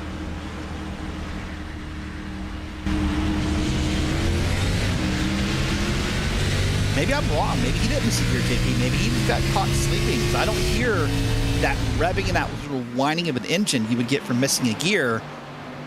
I think he just got caught sleeping. Yeah, that almost looked like distracted on the restart. So with 40 minutes to go, that puts Lowendick back to 4th. Right now, Bowie is settled into 3rd. Dunkelberger behind them is amongst those you see in the backdrop, wanting to make some peaks, though. So slowly but surely, drivers trying to feel themselves out for some passes. Dunkelberger especially. You know, as someone for both of us who've done some work with Joey Tebben, who is Lowendick's teammate, maybe Joey was telling some of those bad puns in Teddy's ear, and Teddy just couldn't handle it. Maybe that's what missed the start there. Also, keep in mind, one of the big things about the restarts here is getting the gear right to where you don't have tire spin, but also get it to where, as Bowie just lets by Dunkelberger easily, get it to where you're able to get it quickly driving off. In that case, Lowendick had neither. No, did not have either, so he'll have to really get back into it. But here's Reese Bogue, by the way. Had a really unfortunate season so far. Has been involved in a couple incidents and just sort of had a very difficult time. Reese is a very young driver who is, learning, race by race, how to get better and better. But having a great run here tonight as we get the side-by-side battle here. This will be Lowendick and Brandon Bowie, former, at the time called Peak Antifreeze driver. We called them Peak drivers back in the day, JP. Now they're called eNASCAR Coca-Cola drivers. And, when you talked to Brandon Bowie last week after the race, man, didn't it sound like he's just having fun again? Yeah, I think that's been the major thing. Obviously, you want to be in the top echelon sport, but until that point, you want to have the best fun possible. You don't want to end up being, not happy with yourself on the runs as you see the battle for second. Yeah, look at that car almost started to wiggle really hard there. That car we're seeing in the middle of the screen there, and I thought it was gonna. Oh man, Reese now got wiggled, and I think there's some contact there, and Dunkelberger is not happy with Reese Bogue. Tempers flaring a touch bit over the radio too after that. It's getting very close in terms of a lot of the battles. So keep in mind, Dunkelberger is one of the quickest cars on the track. Race control has just warned the two drivers. As we take a look at one of the cars on the move. This is Steve Loving. He's slowly picking up the tempo. Same for Dustin Scruggs, who's picked up 12 spots on the next spot in front of him. And that's important for Dustin, because as you pointed out in the beginning, was not able or did not qualify, I should say. And so to have these spots gaining here is an important battle for Dustin as he fights for this points title. Up in the wall, in fact, trying to get alongside Morgan. Gonna have to keep the fenders on it, though. You'd have to think if you want a good shot here. You would think so, right? By the way, I have to do it on the broadcast. I said this privately earlier, but I have to give you your flowers. You were correct. I had to talk with James Morgan after the race last week. You were correct. The Looney Tunes paint scheme with the lows in the back is because he's a Jimmy Johnson fanboy. An update. Apparently he watches the broadcast, JP, after the races, because he said his favorite Looney Tunes character is Bugs Bunny. Well put in terms of that mark. Dunkelberger, well, he puts his way to second. Bit more door baiting going on throughout the field being told as well. Remember that battle we just kept an eye on involving Scruggs, Steve Loving and company? Apparently they just bounced doors back there. And that's easy to do at a track like this. You have to keep that in mind as a driver that not all contact here tonight is going to be intentional. It's because of how much these cars move around. We saw it earlier with Richard Regan, and I guarantee you any in-car camera we take tonight, look at James Morgan. Watch that car just from the broadcast camera through the corner. It's just like it's like it's going down a gravel road. Watch this here, though. That's going to be Morgan getting a small little nudge there on the inside and sort of gets sent up the track. And now he's being right now squeezed on by Nick Silver. If anything, in the midst of this battle, James Morgan with the squeeze from the top side. I still find it weird Nick Silver elected to throw back Dale Jr. on a Ford. Yeah, that's always a weird thing to see across iRacing, right? When you see a paint scheme that sort of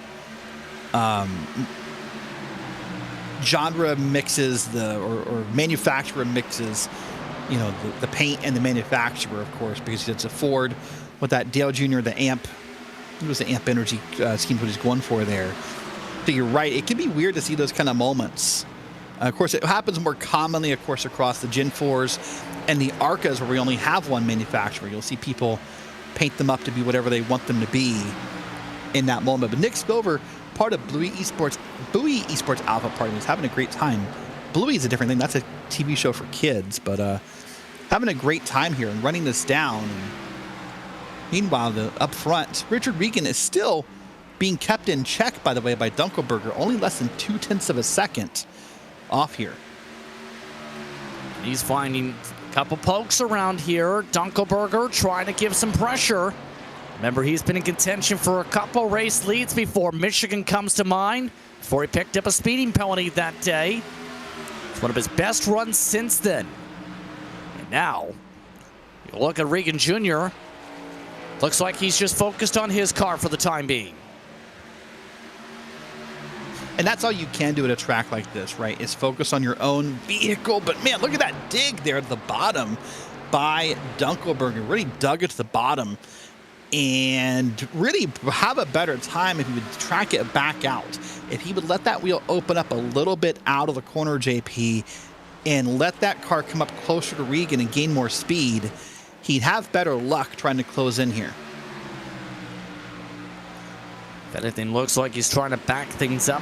Regan Jr. preferring the top, keep in mind. Dunkelberger, a lot more charge to the bottom/middle around the circuit.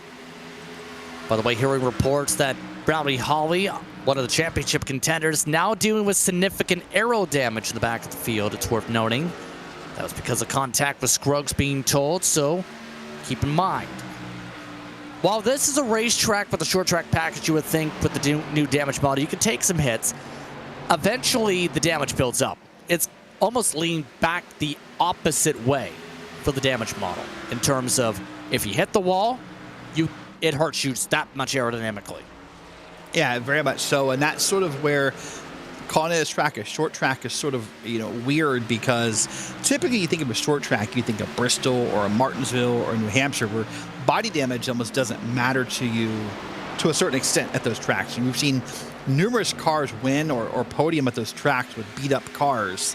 But here at the Rock, it's a little different. This track is fast enough in a sense that body damage will matter if you do pick up any. So we'll wait and see how that plays out here. Now, with question on my mind, JP, we had that one caution and everyone came down. Are we good? And I don't think we are. I'm going to try to get some numbers crunched and figure it out. But if we stay green, are we likely to see pit stops? It's going to be a great question. As a matter of fact, that's a good point because in the truck official races, 80 laps was enough to make it on a full run if you elected to choose. It's just the tires most likely didn't last that run as long as you got a caution. 80 to 90 had been the previous mark in terms of the conversation, if I remember correctly, in terms of this car for fuel. But that being said, as we keep an eye on some of the battles, as things get settled in the midst of this green flag run, about 26 laps in this time by. Mark Callan standing by. Mark, what happened?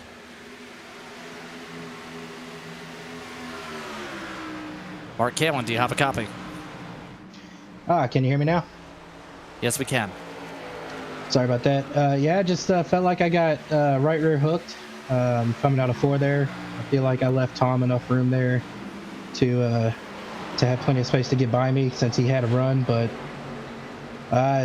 yeah, just really disappointing. That Ford Mustang I was driving tonight was super fast. Really felt I had something for Richard. It just wasn't meant to be. Super disappointed. And in turn, your first pole on Wednesday nights, actually, first of all. Best race we've seen you in this time slot throughout the year as well. What made tonight different in terms of that confidence and pace from the get-go? Just the extra practice I put in. I probably practice a little more for this race than I have the other races. But yeah, next week being Daytona, I won't be trying to help out Tom, that's for sure. Thank you very much for the time. That's Mark Kalin. Take the time to speak with us there. Obviously not happy about the contact there. Top four have pulled away from the rest of the pack as this gone on. Despite the damage to the back end of the 184, Holly is still running 7th, by the way. A lot of drivers reportedly starting to bounce off the walls and getting wicked loose as we're about 30 laps into the run. Yeah, those tires are starting to wear off, and the cars are starting to behave different with less fuel in them, maybe than what drivers practice with them. The rubber's starting to build up on certain parts of the track and not on other parts. So the track is going to get different. This is where practice can be important. Not only practicing a hot lap when you're practicing, but doing runs, and doing runs with people can matter a lot here about how this car will behave. We're watching a great battle here. This is Nick Silver and Bradley Holly. There's a different paint scheme for Bradley, if I recall correctly. He's changed the paint scheme, interesting enough, just about every single time. So he's continuously made sure that color palette on that car has a different look almost every single round. He's had a couple overlaps, but not back-to-back. And I'm trying to look at the back of this car here. Looks like obviously you can see from the back right side of that car, watch as it comes around to camera shot again here for turn 1. Bradley has either been hit in the back right rear or hit a wall, because you can see that back right, yep. JP, is crinkled up.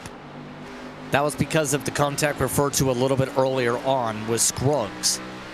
And so I'm still surprised he hasn't slipped back all that much from that, because so much so, if you even lose as much as that panel, that entire TV panel, your downforce is gone. Yeah, doing a great job holding onto that vehicle here. And obviously, as you said, it must not be affecting Bradley that much. You can see even the body's kind of crinkled out more on that right-hand side. You saw it at the end of that shot there. So great job by Bradley Holly to be up here in P7 here. As we approach just about the halfway moment of this race, JP. It's been interesting to watch the battles, but right now Regan's just in his own zip code. Watch this battle. This is Lowendick. He wants to poke around. He's into second because Dunkelberger nearly wrecked it. And now Ted Lowendick, as a result, has since then pulled away by 7/10. Lowendick is better on the long run. Regan Jr. keeping him at bay by about half a second for the time being. And this comes back to that story you and I discussed in the beginning about the Ain't No What About Girls team and the point standings. Lowendick and Tebben and others are having great runs week to week. Sometimes not able to always finish those runs that they start, but having great runs here. And Lowendick's going to put another one in here. You know, it's been a while, JP, since I've seen a shoey. And you know, if Ted wins a race, we're going to get a shoey in a post-race interview. I mean, it's an oval. Would be, I believe, his first oval win. It'd be a double shoey, technically. We could go for that. I'll step up and argue for the double shoey. So, for those who don't know, when Ted wins races, across PRL races, oh my goodness, watch that car slide up there. That's the 22. Ted will do a shoey as part of his victory celebration. In turn, Dunkelberger is continuing to drip back here. I will say, and behind the scenes, one of our spotters has been working to try and get the fuel numbers. The quick response that he got from one of the camps, Sue. So that should say a lot about how much these tires are burning off. Keep in mind, when the Cup cars came here, they could do 90 laps without a pit stop before us. You take a look at Silver battling Holly now. Yeah, and this may even be a track, honestly, as we talk about the fuel numbers, JP, where it may be that the tires give out before the gas does. But I don't think we're going to go all the way green here without a pit stop if we finish this race under green. I think everyone's sort of just kind of trying to be not the first one to do it. So I think once the first driver comes down, the floodgates will open up here. We've had one, in fact, pit. It's this car. 36, Dotson Gayer. Started off in 20th. He's been very quiet tonight, so he's the first to take tires. Here's a look at Lowendick, though. He's reeled in another 3/10 over the past few laps. Last time by, half a tenth quicker. He's continuing to ride the bottom. Regan Jr. prefers top still. Yeah, great run here by Lowendick. You see this kind of that very calm, very stoic look on the face of Lowendick here. He's trying to make this bottom lane work, trying to stick with him here, and just trying to analyze how to get around Richard Regan. I know I say this a lot about a lot of drivers, JP, but I think for Regan's one of the best examples. Catching Regan and passing Regan, two different mountains to climb. Passing anybody at this racetrack is going to be difficult. Lowendick sending it. Yeah, we got alongside, but still single file. He's absolutely licking that stamp. In a way, though, that sort of looked like the Mark Kalin pass where Regan's getting up against the wall, and I think what Lowendick is waiting for is this kind of, hey, I'm going to run my line, and in a minute when you get up there and you scrub the wall and you slow it down, I'll just, get right on by. Look at Regan. Look how it's almost like he's dirt track racing, JP. And look at that wall ride up there.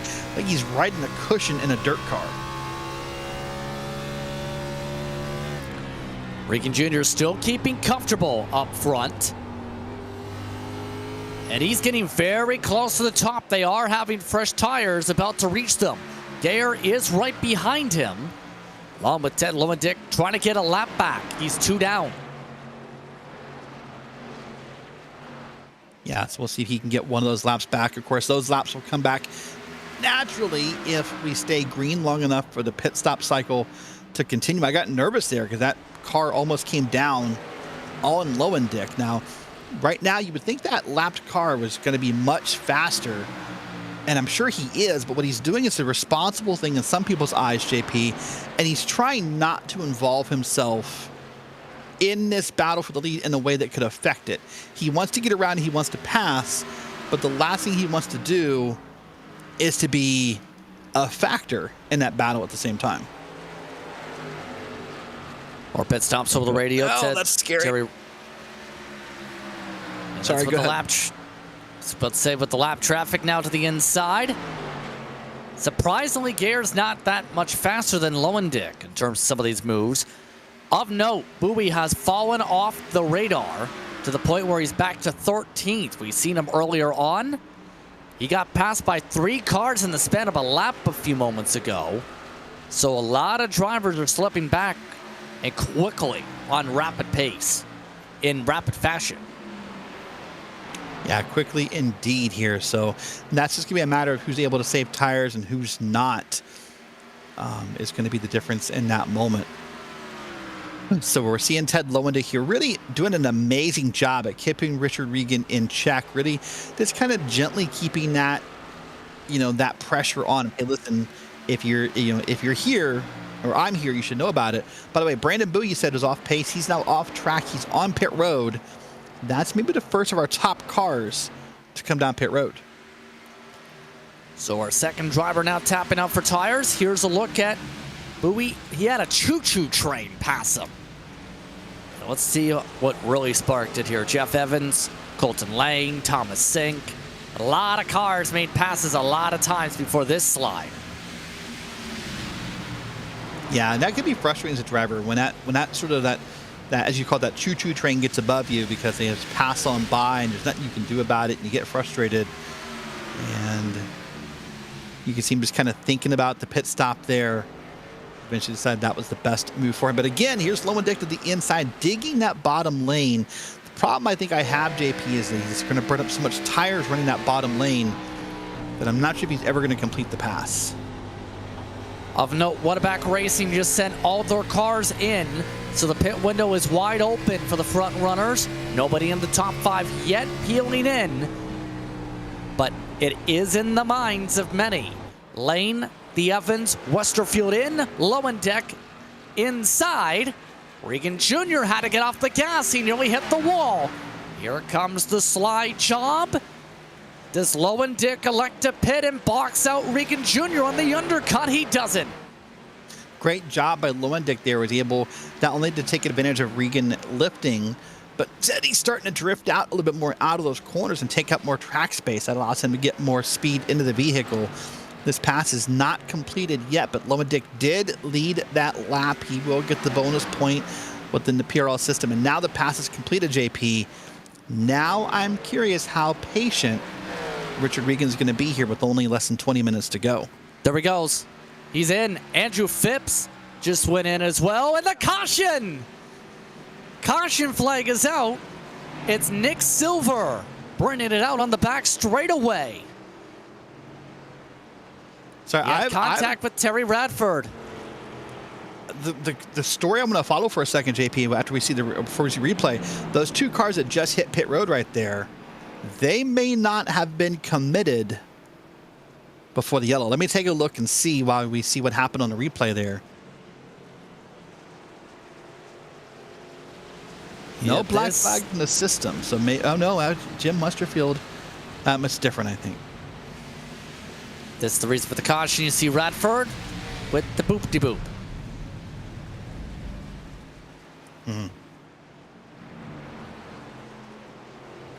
That's huge, though, for the complexion of this race with under 20 minutes to go. Lowendick did not pit. Regan Jr. believe is at the tail end of the lead lap right now, despite taking some of his service. We'll have to see how they get sorted here. If anything, Regan Jr. might be on a wave around spot or inset spot. Yes, there it is.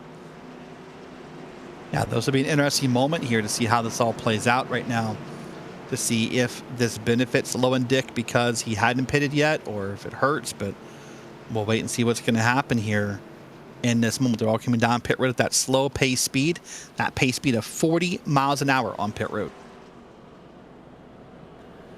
By the way, the reason for the black flag for Westerfield speeding off of pit road, meatball flag for Silver, Holly with the lucky dog, this caution, and a multiple different drivers having to take the wave around this caution. Race off the pit road, though. Lowendick, well, nearly had major tech issues off the pit road. Reese Bogan second, though. Dustin Scruggs up to third all of a sudden. Yeah, Scruggs having a great night, right? And now in a moment, you have to start to think in your head, in this moment, you mentioned Richard Regan being one of those wave around cars. That means he's going to start, right around probably 11th or 12th with, let's say, 16 minutes to go in this race. So now when you're Scruggs, if you're Lowendick, if you're others, you have to start kind of planning ahead here about how you can gain some points on Regan in this unfortunate moment. So as we pace around here, why not? Ted Lowendick, your race leader. Ted, hey. This lead just fell in your lap. How do you feel? I'm not. Am I the leader? Because I'm confused. Because Richard. Yes. Okay, so I am the leader. It was a lap down, we're pretty sure. Yeah. Okay. I don't know. I thought I got screwed by that yellow coming out. I thought Richard was going to be on pit road in time, and then everybody that pitted before me was going to be able to stay out. So this is. This is different. Hopefully the restart goes better than the last one, because I totally missed a gear. So that confirms what our producer didn't know, where they noticed you go up quickly on a gear. But in turn, what has it been like on the long run? You've been one of the quickest on the long run, in fact. The way I'm taking the corner, I'm kind of diamonding it, and I'm trying to save the right front so I still get the rotation at the end, but not kill the right rear at the same time. Just biding my time, really, just sitting there behind Richard that last stint. That's all it really was. It was kind of funny that he pitted right after I passed him, because I was like, well, he's probably going to pit as soon as I pass him, and then it happened, so. Let you get to the restart, Ted. Thank you. Ted Lowendick in control of the field. He didn't even know he was the leader before an interview. I'm surprised. But good thing he found out before the restart, right? Yeah, that's a good thing. Right now, he's got by Richard Regan, but Regan's teammate Reese Bogus has been Reese's in a positive way, just as aggressive as Richard is. So Ted's not out of the woods yet. Oh, by the way, they've extended the caution because half the field was still trying to catch up in the waiver rounds. That's good news for Ted Owen, Dick. He's stoked to hear that. An extra lap to cool down. We have about 15 minutes on the clock. But the estimates, if it was to stay green, would be about a 30-lap race or so, Derek. How do you do this if you're the 72? If you're the 72, you're really hoping that all that math you just stated is correct. You're really hoping that it doesn't stay green. You're hoping for a couple more cautions, about 5 minutes of caution, and just have to master a couple restarts here. The benefit that Ted has now is he's the control car. You and I have both talked, I think, last week and other weeks about how the hardest job in iRacing, it's not spotting, it's not crew chiefing, it's starting on the outside. Right there where Reese Bogue is up there in that 4 car. That is the hardest job in iRacing, is to start P2 on a grid like this. And hey, Teddy showed it to us. So here we go. Let's see what happens here. Let's see if a caution can breed a caution. The Bananas machine looks to see if they can get this done tonight. Ted Lowendick in control. Green flag is out. Backing away. Reese Bogue having troubles through the gears. Dustin Scruggs up to second for a moment. Look like Ted maybe even spun the wheels a little bit because you saw the car kind of drift up a lane. I don't think that was on purpose. I think that was just going to be Teddy spinning the wheels a little bit, but a nice jump here. And now we got a battle for second, third, and fourth right in the middle of your screen with James Morgan back there in fifth. That's the highest he's been all night. He's slowly but surely been clawing his way into these conversations. Dunkelberger misses the bottom. Reese Bogue avoids contact, though. Scruggs clears in turn for second. The battle is on for third. Morgan looks for a place to go. See a great battle here with drivers digging through different lines and trying to figure out what to make work here. Morgan's decided to give that little bit of draft to Reese Bogue. Even at a track like this, that little bit of an advantage you get from someone behind you can help you clear someone. And you saw Reese Bogue get a nice run on the outside here, and he will maybe not clear the car below him. It's worth noting as these drivers battle it out, you know who's caught up to the leader. You see it there. Dustin Scruggs is right on the bumper of the 72. Reese Bogue trying to make it a 2.34 RPM, combined with the development program at this point with how things are shuffling here. 12 minutes to go in the clock. You have to go. Yeah, there's no more time to wait, right? Because you have to go, so you never know when that next caution is. And it's probably only 2 yellow flags to end the race as of this point based on how long they take. So you don't have that time to be patient anymore. You have to get up there on someone, maybe use a little bit of bumper, just a nudge, just to rattle their cage, if you will, and make something happen. It's worth knowing Jim Westerfield joining the track in front of these cars. Just finished serving a black flag. And Reese Bogue is not happy that he has to now pass the 35. Now he has to go to the bottom. Westerfield slides up to the wall, and that settles down the battle going on now for third for the time being. Yeah, Reese was unhappy because he felt like Westerfield was moving around the track and not being predictable. And as a race car driver, that's what we want. I mean, he just came out of the pit road. Yeah, I agree. I'm telling you what he was mad about. I was like, dude, he just got on track. Like, what do you want? But yeah, Bogue I felt guess like run he on was the apron? in the way. Yeah, I don't know. Yeah. Now, here's that battle closed up. Dustin Scruggs is on the bumper of the 72 of Lowendick. Ain't no what about girls machine. No pressure. Actually, there's a ton of pressure. Scruggs has the nose plow in the dirty air. Yeah, and what these guys are doing for the moment is sort of staying in line and creating a gap here between themselves and Reese Bogue. Bogue's almost a second back on these drivers. So these guys are doing a great job for now, but as you said, time is ticking, ticking, ticking into the future, if you will. About 10 minutes left here. Dustin Truex can't wait much longer. He needs to make a move. Loving, by the way, is up to 6th position, holding back Richard Regan Jr. Solid recovery from the wave round. He's picked up about 4 spots since the restart. Yeah, I mean, the good news for Regan in that moment was due to, you know, all the wave arounds and the cars a lap down and what factors there were with that yellow. He started like, I think, 11th or 12th on this restart. So it could have been way worse depending upon how a yellow catches you when you pit like that. So good news for Regan. He's already back up to P6 here and getting his way through the field here. So he's going to try to salvage a points night. That's what needs to be done for championships. By the way, James Morgan shuffled back to 5th. Had to lift out of turn 4 to avoid contact with Dunkelberger. That's why he's now a full 3 car lengths back.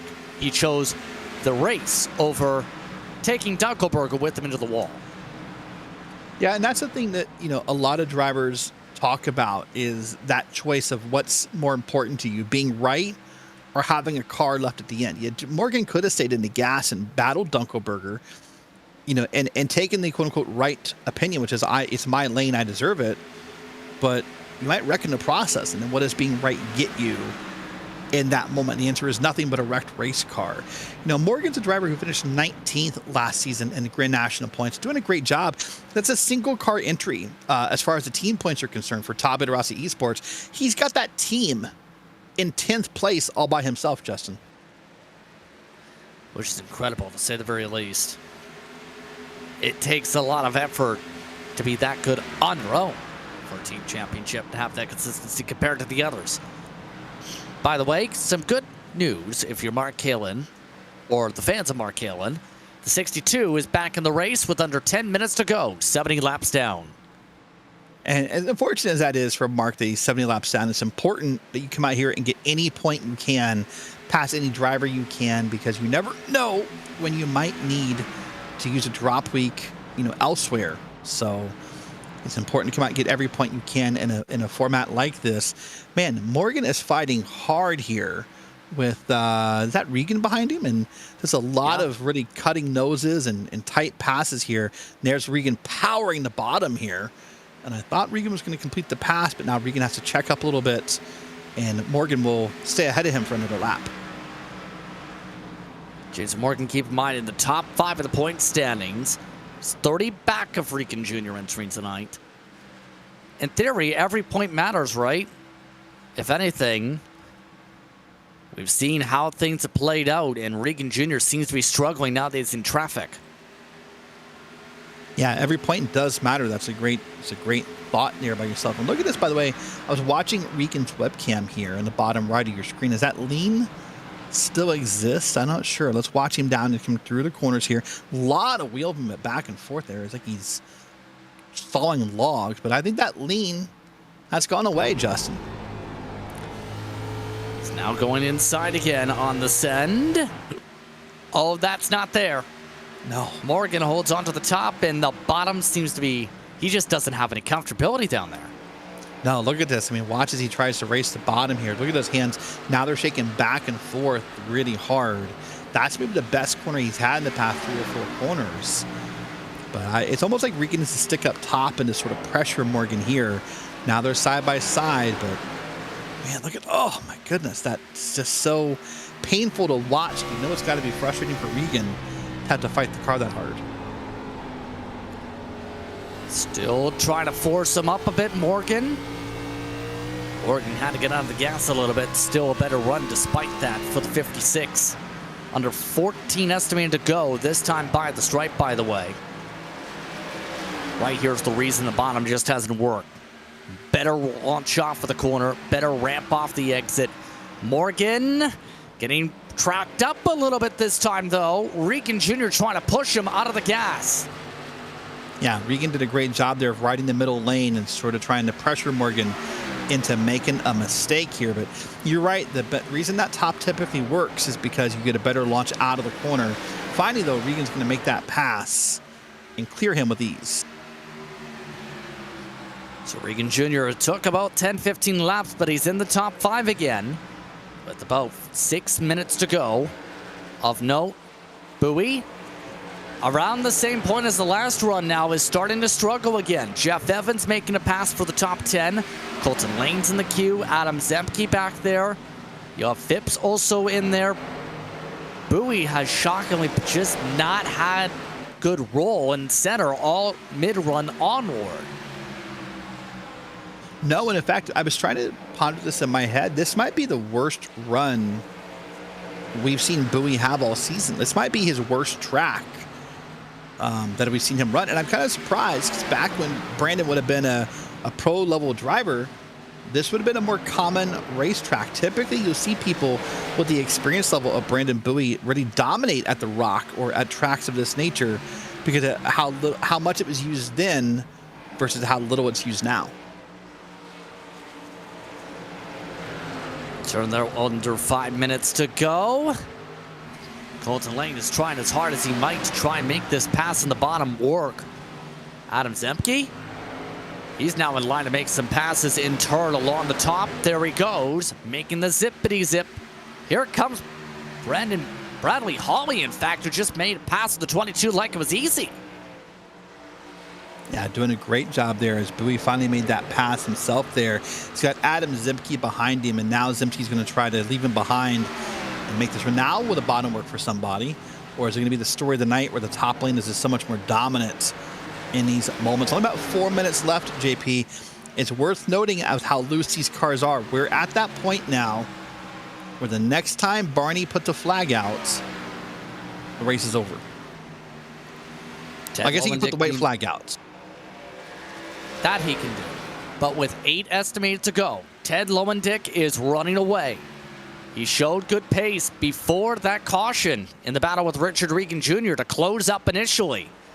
He's showing he's even quicker now that he's got some clean space up at the front. 3.5 minutes away from his first victory on an oval.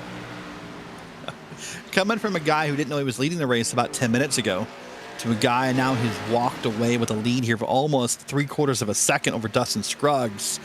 You know, I was wrong, JP. I said the best way Ted could win this race would be for a couple cautions to happen and not for this to stay green. But Ted has gone out there and just dominated at this track. And, you know, I would guess, and we'll have to find out in our interview, but I'm guessing Ted has never raced here before. So I'm surprised the prowess he's showing at this racetrack. Keep in mind, he had a win in 2023 Season 3 when it came to this series.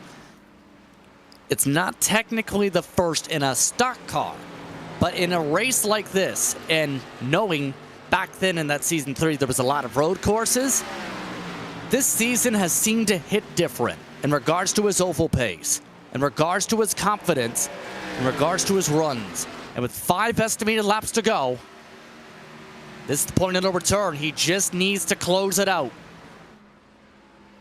Yeah, and a second ago, you saw Mark Kalin do the classy thing, by the way.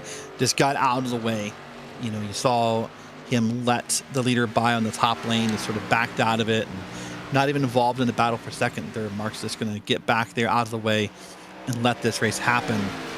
And unless something changes right now, JP, the battle at this point is for second and third. It's Scruggs and Bogue back there for second and third. That's going to be the battle we'll want to watch as this race ends, because unless lap traffic becomes a factor, Ted Lowendick is going to walk away with this. Dustin Scruggs also, you have to give credit, a huge run for him from basically last to second tonight. It's part of the developmental side of the program, and he's been near perfect as well in his pursuit through the field. If we had a late race restart, we might be talking about him being in the conversation, but that doesn't seem to be likely coming to 2 laps to go. No, in fact, it's now out of the cards, out of the question. So 2 to go. We'll see if Bogue wants to put any kind of big moves on his teammate, or if they're happy with the 2-3 the way it is here.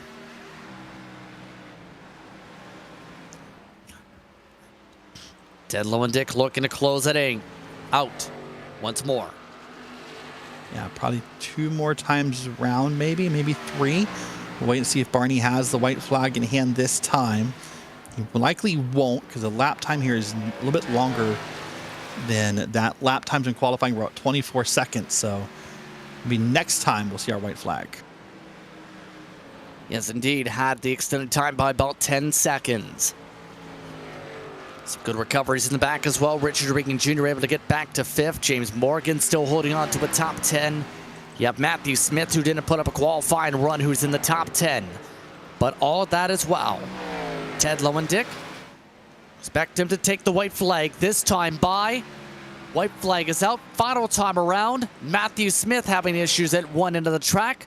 Lowendick, he's been having minimal issues all race. He had a poor launch on one restart, made up for that. He's able to get to the race lead at the time of a caution flag. Took advantage of that. And now, Ain't No What About Girls is into victory lane. It's Ted Lowendick who wins at the Rock. Well, and a great run by Ted and a great recovery for, parts of the season that weren't the way he wanted them to go. And that's a great dominant win here by almost a second. Almost second and a half over Dustin Scruggs. And he had the long run pace to back up what we've seen coming into tonight in practice and qualifying. And he'll get the chance to burn it out. The sad thing is, Joey Tepin's not here tonight and Nick McLaughlin's not here, so he doesn't have his teammates to burn it out with. Maybe they're the distraction. Maybe Ted needs to race more by himself to get this PRL wins. Look at that big smile, though. He is still chatting with somebody at least, but he is a winner. Oh, well, I'm not sure where Colton Lane is going, but he's going places. Lowendick is going to victory lane, though. It's his second career win on Wednesday nights in this car. And his fourth career win in the PRL. Let's take a look at the unofficial race results as he tries to figure out how to park a car. And as he continues to burn out in victory lane, which is not something you're supposed to do. Let's take a look at those results as he breaks an unwritten rule at 20.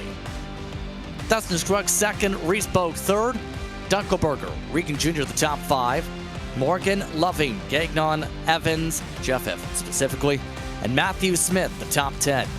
Bradley Hall, he came away 11th tonight, 12th going to Zemke. Lane, what a run for Bowie. He dropped back after showing good speed in the first 20, dropped back after 30 laps into a run. Then Jacob Emery, his teammate, with Evans, the Doug portion. Lamadontier on the lead lap. Phipps finished the lap down 18th, Nick Bayer 19th, Terry Radford finished in 20th. 21st went to Thomas Sink tonight, 3 laps down. Jim Westerfield 5 down after a black flag. Nick Silver finished 10 laps down in 23rd. Mark Halen finished 71 down as the last to finish. Dominic again did not start tonight. So with that being said, Ted Lowendick is done burning it up in the middle of victory lane. Let's talk to Ted because, that was Colton Lane giving him a congratulations, Ted. Hey, how does it feel? Okay. Well, it feels great. If you guys would like to interview someone else and then bring me back in here, I might have something for you guys. I just didn't have time to go get it, if you know what I mean. Oh, sure. Okay, bye. Yeah. Okay, let's get him. We're going to sort that out in a minute. You can see what he's working on. Derek's with Dustin. Dustin, what Yes, a great sir. run tonight. You basically, back of the field, P22 was your grid spot. And then how did you get from P22 up to P2? Yeah, just a little bit of patience and staying out of trouble. Got a little lucky break on the caution there midway. So there you go. What a great run. What a great way to salvage a points night for yourself, all things considered. Talk to me about how this track runs. We sort of were trying to compare it up here, whether it was like driving a jackhammer or just a really bumpy roller coaster. How would you describe this track to someone who has never driven it before? The best way I can explain it, it feels like you're in a boat. I mean, just up and down. Yeah, Just sort of that seasick feeling almost. Well, absolutely. Great run here tonight. What happened during that final restart? What do you think prevented you from catching Ted? Yeah, I don't know. I mean, I felt like I was doing pretty good on tires and I hit the wall a little bit and I just, from that point on, I couldn't I had nothing for him, so I don't know if it was a wall or he just saved tires better. But yeah, he just kind of slowly pulled away. Gotcha. Well, of course, this ends what I call the fantasy portion of the schedule. Next week, it's back to the NASCAR schedule. So next week is Daytona. So is your plan next week to be in the middle of it all? Do you like to lay in the back and wait for it to happen, or what do you want to do? I will be laying on a surgery bed having a shoulder repair, so I'm probably out for the remainder of the season. But I'll be back for season 2, and I'll try to be back after next week a little bit. But all right. Well, listen. Well, good luck on the surgery, and we'll see you soon. Yes, sir. Thank you. Thank you. All right. That's Dustin Scruggs, and now let's go ahead and catch up with Reese Grease. It feels like maybe for one of the first times this season you've put a full race together. How does that feel? Oh, had some bad luck and had some driver error the past couple weeks, so finally put one together here, finished third. I'm happy, but I'm glad finally able to finish a race. It's kind of more my wheelhouse to me. At least it feels like a short track or a Dover, I guess. Just high bank. That's kind of my origins, real life. So I'm just more at home here, and it feels good to finally put one together. So do you think this helps you build momentum going into Daytona next week, or is that still just a crapshoot? So I'm not 100% sure if I'm going to be here next week because I'm actually going to Daytona real life. So I may or may not be here. If not, we're at another super speedway, kind of, sort of, I guess, Atlanta, and maybe I can go back to back there for the Atlanta super speedway style. All right. Well, listen, Reese, great job tonight representing RBM, and we'll see you in a couple weeks. Yeah, thank you. Thank you guys for putting this on. Thank you to PRL. Just thanks for everybody for running me clean, and had a little bit of kind of tough racing and a little bit of tough comp tonight with some drivers. But we'll work through that, and thank you guys for putting it on. Hopefully back here next week or the week after. All right, we'll see you soon, Reese. And with that, I now think, JP, that Ted Lowendick is ready for you. Yes, indeed. And I believe you are ready. And how do you get it on so quick? I mean, it's a banana. It's pretty slippery, but I wanted to do this a long time. There's a banana on the car. There's Gwen Stefani on the rear bumper. I don't know if you guys have noticed that, but it's because it's BANANAS. So I don't know how to be more bananas than drinking champagne out of a shoe wearing a banana costume. So here we go. Flavored champagne. Definitely not. But do they make that? That's anyway. Shoe flavor. Cheers! First oval win. Let's celebrate.